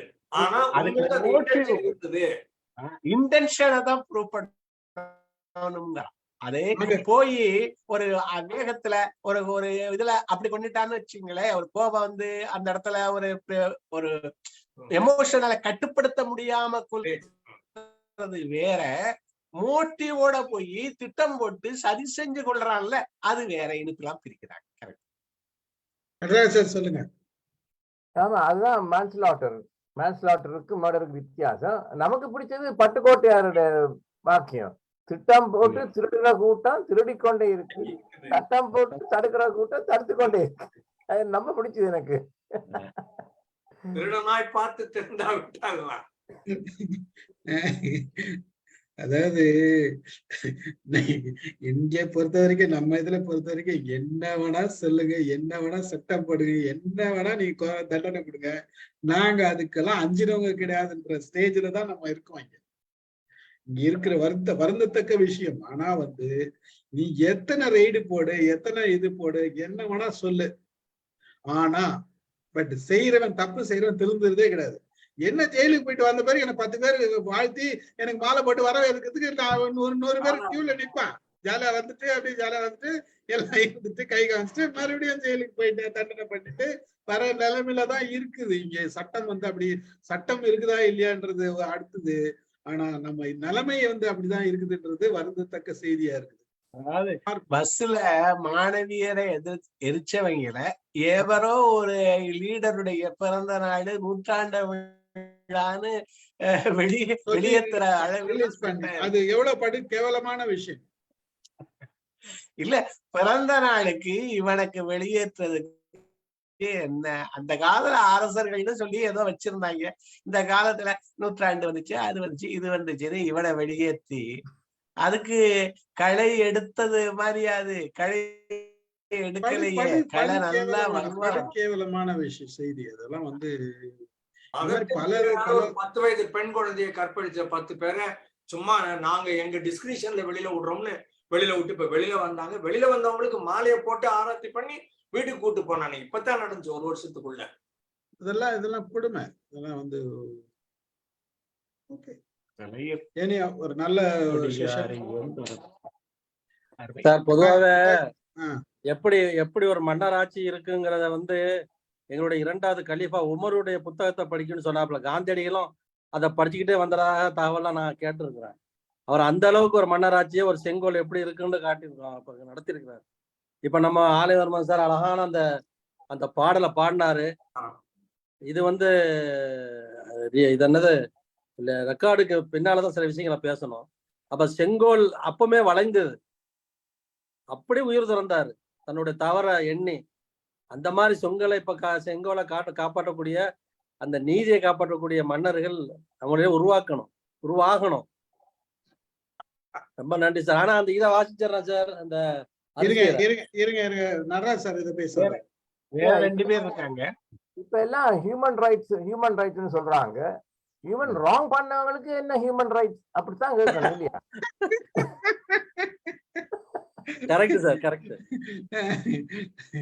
இல்ல உண்மைதான் அது. இப்போ அந்த மாதிரி ஒரு படிங்க ரிஃபை பாய். இப்ப தேடி பிடிச்சு வச்சிருக்கிறாரு இன்னைக்கு. அரிசி அதிகாரம் 55 செங்கோன்மை. சிறந்த நல் ஆட்சி தன்னை செய்திடும் ஆட்சியாளன் பிறந்துமே நடக்க மாட்டான், பீடுற ஆட்சி செய்வான். அப்புறம் அரசியல் மண்டியில வந்து குற்றமும் புரிந்தோர் தம்மை குறுகிய எண்ணம் நீக்கி தெற்றன ஆய்ந்து பார்த்து தீர்ப்பினை கூறல் வேண்டும். வெற்றியை அடைவதெல்லாம் வேலினால் மட்டுமன்று, நற்றவ செங்கோல் ஆட்சி நயனுடன் நடந்தலாலே. நிலையுடை செங்கோல் ஆட்சி நேர்மையாய் நடத்தும் நாட்டில் மழையுமே பெய்யும் நன்றாய், மண்ணிலே விளைச்சல் ஓங்கும்.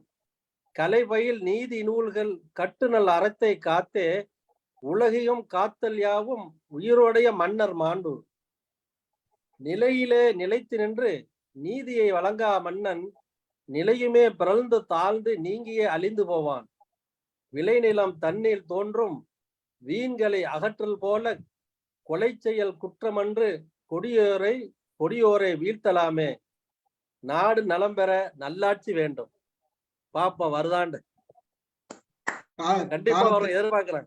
காலத்துக்கும் பார்த்துட்டு இருக்கோம், அவ்வளவுதான். இதுதான் செய்தி. அவரு 2000 வருஷத்துக்கு முன்னாடி அதான் பாத்துட்டு இருக்காரு. அதான் பாத்துட்டு இருந்தாரு, இப்பவும் பாத்துட்டு இருக்கோம். நம்ம 2000 வருஷம் ஆகியும் நம்ம பாத்துட்டு இருக்கோம். மகிழ்ச்சி. வேற யாரெல்லாம் எதனா சொல்றீங்களா? ஆலைவர்மன் சார் அபிஷியலா முடிச்சதை நான் வேற சொல்றேன். நான் ஒரு கதை எழுதிக்கிறேன். வேற 2 பேர் இருக்காங்க. சொல்லுங்க. நான் ஒரு கதை எழுதிக்கிறேன். அந்த கதையோட தொகுப்பு கருவே சொல்லிடுறேன். ஏன்னா ஒரு நீதி அரசர் கொலை குற்றவாளிக்கு தண்டனை கொடுக்கிறாரு. தண்டனை நிறைவேற்றப்படுகிற நிழல் அந்த நடைமுறை நடக்குது. மருத்துவம் எல்லாம் பார்த்து முடிச்சிடறாங்க. அந்த தண்டனையே அந்த பழகி எடுத்து தண்டனை நிறைவேற்றுறவரு கடைசி வினாடில மறுத்துட்டு வெளியே போயிடறாரு. அது கதைக்கு எழுதிட்டேன். இன்னும் கொஞ்சம் இருக்குது, தொகுப்பு இருக்கு. எழுதிட்டு மறுத்துட்டா அவரு அப்புறம் நீ ஏன் தண்டனை நிறைவேற்றுறையும் அந்த கதையோட சாராம்சத்துல இவரை மேல வழக்கு போட்டு இவரை கூப்பிட்டு கேக்குறாங்க. நீங்க நீதிபதிங்க, நீங்க என்ன விசாரிச்சிட்டீங்க, அவர் குற்றவாளின்னு நிரூபிச்சிட்டீங்க, அதை நான் பார்க்கல. ஏன் மத்த தண்டனைனா நான் விட்டுடலாம், இதுல போயிட்டுதான் உயிரை ரீஃபரன்ஸ் தர முடியாது அவங்க. அதனால நான் பார்க்கணும், நான் கேட்கணும்ன்றது அந்த கதையோட சாராம்சம். அதுல அவரு அப்புறம் வழக்காடி இன்னும் அவரு என்ன சொல்றாருன்னா, ஒரு மனிதன் தவறு செய்வதற்கு தாய், தந்தை, சமூகம், ஆசிரியர், வேந்தன் இவ்வளவு பேர் பங்கு இருக்கிறாங்க. ஒரே நாள் ஒரு நொடி கணத்துல ஒரு சிந்தனை தோன்றவில்லை. பலரோட பங்களிப்பு இருக்கிறது. மனிதன் உயிர் எப்படி ஒரு உயிர் என்று சொல்றாங்களோ அது தவறானது. எத்தனையோ 1000 கோடி நுண்கிருமிகள் சேர்ந்ததா ஒரு கூட்டமைப்பு தான் ஒரு உயிர். 85% கூட்டமைப்போட சேர்ந்தது. அதை சரியா பராமரிக்கிறதுனாலதான் மனித உணவு கொஞ்சம் நாள் செல்கள் அழிஞ்சு சாகுது. அந்த கூட்டமைப்போலதான் ஒரு உயிர் வாழுது என்ற ஒரு அந்த கதையோட சாராம்சம். அந்த ஒரு தண்டனை சட்டத்தை தவிர்க்கணும், மாற்றணும். ஏன்னா அப்படி ஒரு தண்டனை நிறைவேற்றணும்னா நீதி அரசர்லாம் சம்பளம் வாங்காத வேலை செய்யணும், வழக்காரர் ஒரு சம்பளம் வாங்காத வேலை செய்யணும், ஆசிரியர் சம்பளம் இல்லாத வேலை செய்யணும். அப்பதான் அந்த அறநெறியை கரெக்டா போதிக்க முடியும். வேந்தனும் சம்பளம் இல்லாத வேலை செய்யணும். அந்த 3 இடங்கள் முக்கியமான இடங்கள் எந்த கையூட்டும் எந்த ஊதியம் இல்ல தன்னார்வலராக என்று இருக்கிறாங்களோ அன்னைக்கு அந்த தண்டனை எல்லாம் நிறைவேற்றலாம். அந்த கதையை கொண்டு போய் முடிக்கிறாங்க. சோ அது காலத்துக்கு இந்த காலத்து பொறுத்து இல்லையாவது ஒரு கதை ஒரு நல்லா இருக்கும். அந்த வடிவமைப்பு குற்றம் என்பது ஒருவரால் உண்டாவதில்லை. எங்கேயோ ஒரு இடம் நீங்க வல்லுநர்கள் சைக்காலஜி வல்லுநர்கள் இப்போ உங்களை தோக்கடிக்கிறதுக்குள்ள அந்த வல்லதள சுந்தர் பிச்சை ஆலை பேசலாம். ஒரு நொடியில ஆலை வர்மன் பட்டா இவரோட செயல்பாடு என்னன்றது விடையில் வந்தது. எத்தனை இந்த தளத்துல கலந்துருக்காரு, தமிழ் எவ்வளவு கலந்துருக்காரு, ஆங்கிலம் எவ்வளவு கலந்துருக்காரு, செக்ஸ் எவ்வளவு பார்த்திருக்காரு, சினிமா எவ்வளவு பார்த்திருக்காரு, மொத்தம் ஒரு வினால என் பயோடேட்டா ஒரு நொடி கணத்துல கிடைக்குது. ஒரு சைக்காலஜி வல்லுநரும் என்னை பத்தி ஆய்வு தெரிஞ்சுக்கணும்னா ஒரு 4 hour பயன்படுத்துறாரு. ஒரே ஒரு நொடி கணத்துல என்னோட பயனட்ட குடும்ப வாழ்க்கை எப்படி, ஒரு நட்பு எப்படி, ஒரு செயல்பாடு எப்படி, தமிழ் எப்படி, ஆங்கிலம் எப்படி, உறவு எப்படி, பயணம் எப்படி, இவர் எங்க போறாரு, ஒரு நொடி கணத்துல என்னோட பயோடாட்டா துல்லியத்துல வந்து நிக்குது. ஒரே ஒரு நொடி. பட் நம்ம ஆலைவர்மன் டீட்டெயில்ஸ் போட்ட பிச்சிங் வருது. இந்த தளம் இந்த அளவுக்கு வலைதளங்கள்ல அலைபேசிகள்லாம் போயிட்டு இருக்குது. குற்றங்களை கடினம். அதை வந்து சில நாடுகள்ல பண்ற குற்றங்களை அந்த நேரத்திலே அதுக்கு தண்டனை நிறைவேற்றுறாங்க. காலம் அமைக்கும் போது எல்லார் மேலேயும் ஒரு பரிவு ஒரு பாசம் இந்த எல்லாருக்கும் மாறி மாறி மாறிப்ப அந்த சூழலுக்கு மாறி போகுது. இன்றைக்கு கல்வியும் ஒரு தண்டனை சட்டமும் இன்னுமே முறைப்படுத்தாதுக்குது. கல்வி ஒன்றும் தண்டனை முறை சட்டமும் இன்னுமே முறைப்படுத்தாதது சூழ்நிலைக்கு ஏற்ற வர. இப்ப தளத்துல நான் இருக்கிறேன். நாளைக்கு ஏதாவது சென்னையிலேயோ உங்களை பாக்குற இடத்துல ஏதோ ஒரு விபத்துலயோ ஒரு சூழலையோ ஒரு தெரு சண்டையிலயோ ஒரு சாலையில இருக்கா நம்மளுக்கு தெரிஞ்சவர் அனுப்பிட வேண்டிய நேரமா இருக்கும். தெரிஞ்ச ஒரு கவர்மெண்ட் முகம் தெரியாத ஆளா இருந்தா கூட அவருக்கு நீதி கொடுக்கணும். வழியில போறவங்க பாக்குறவங்க அதை செய்யணும். பழக்கம் தெரியுது. எனக்கு தெரிஞ்சவர் 6 மாசமா அவரோட பயணிச்சிருக்கேன், பழகி இருக்காரு. இப்படித்தான் முகப்பாவனையில தான் நான் வர பதிவு காட்டுறாங்களே தவிர நேரடியா தஞ்சாவூருக்கார காஷ்மீருக்கார பார்த்தோம் தப்புப்பா அவருக்கு உதவி பண்ணணுன்றது என்ன கிடையாது. முகம் அறிவதை நம்ம மனதுக்குள்ளே நம்ம உள்ள ஆழ் மனதிலே பதிவு வச்சிடும். முகம் அறிஞ்சவர்னா நல்லவர். அப்ப முகம் அறியாதவர்லாம் கெட்டவரா? அது போல ஒரு சிந்தனைகளா இருக்குது. நன்றி ஐயா, வணக்கம். நீண்ட நேரம் எடுத்து நான் மன்னிப்பேன் ஐயா. மகிழ்ச்சி. நல்ல கதை. எங்க ஆபீஸ்கள்ல ஒரு ரூல் சொல்லுவான். அதாவது நேம் த பர்சன் யாருன்னு சொல்லுங்க, I will tell the rule ma'am. இத செஞ்சது யாருன்னு சொல்லு, ரூல் என்னன்னு நான் சொல்றேன். அப்படிலாம் இருந்திருக்கு. அதான் சார் காலங்காலமா அதுதானே இன்றைக்கும் இருக்குது. நீங்க யாருன்னு சொல்லுங்க, அதுக்கு தகுந்த மாதிரிதான் ரூல் சட்டம் இது பண்றது எல்லாமே இருக்குது. அப்படிதான் நடந்துட்டு இருக்கு. அதுக்குதான் வேணான்றதுக்கு சார் என் காதுல கம்பெனி அதாவது ஆபீஸ்ல ரூல்ஸ்ங்கிறது வந்து ஆபீஸ்ல ரூல்ஸ்னு விளங்கிச்சு சார் எனக்கு.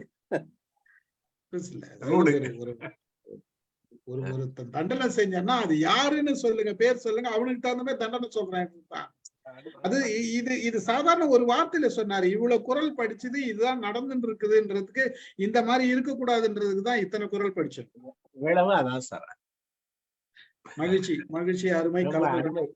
நன்றி கூறுகிறேன். நிகழ்ச்சியை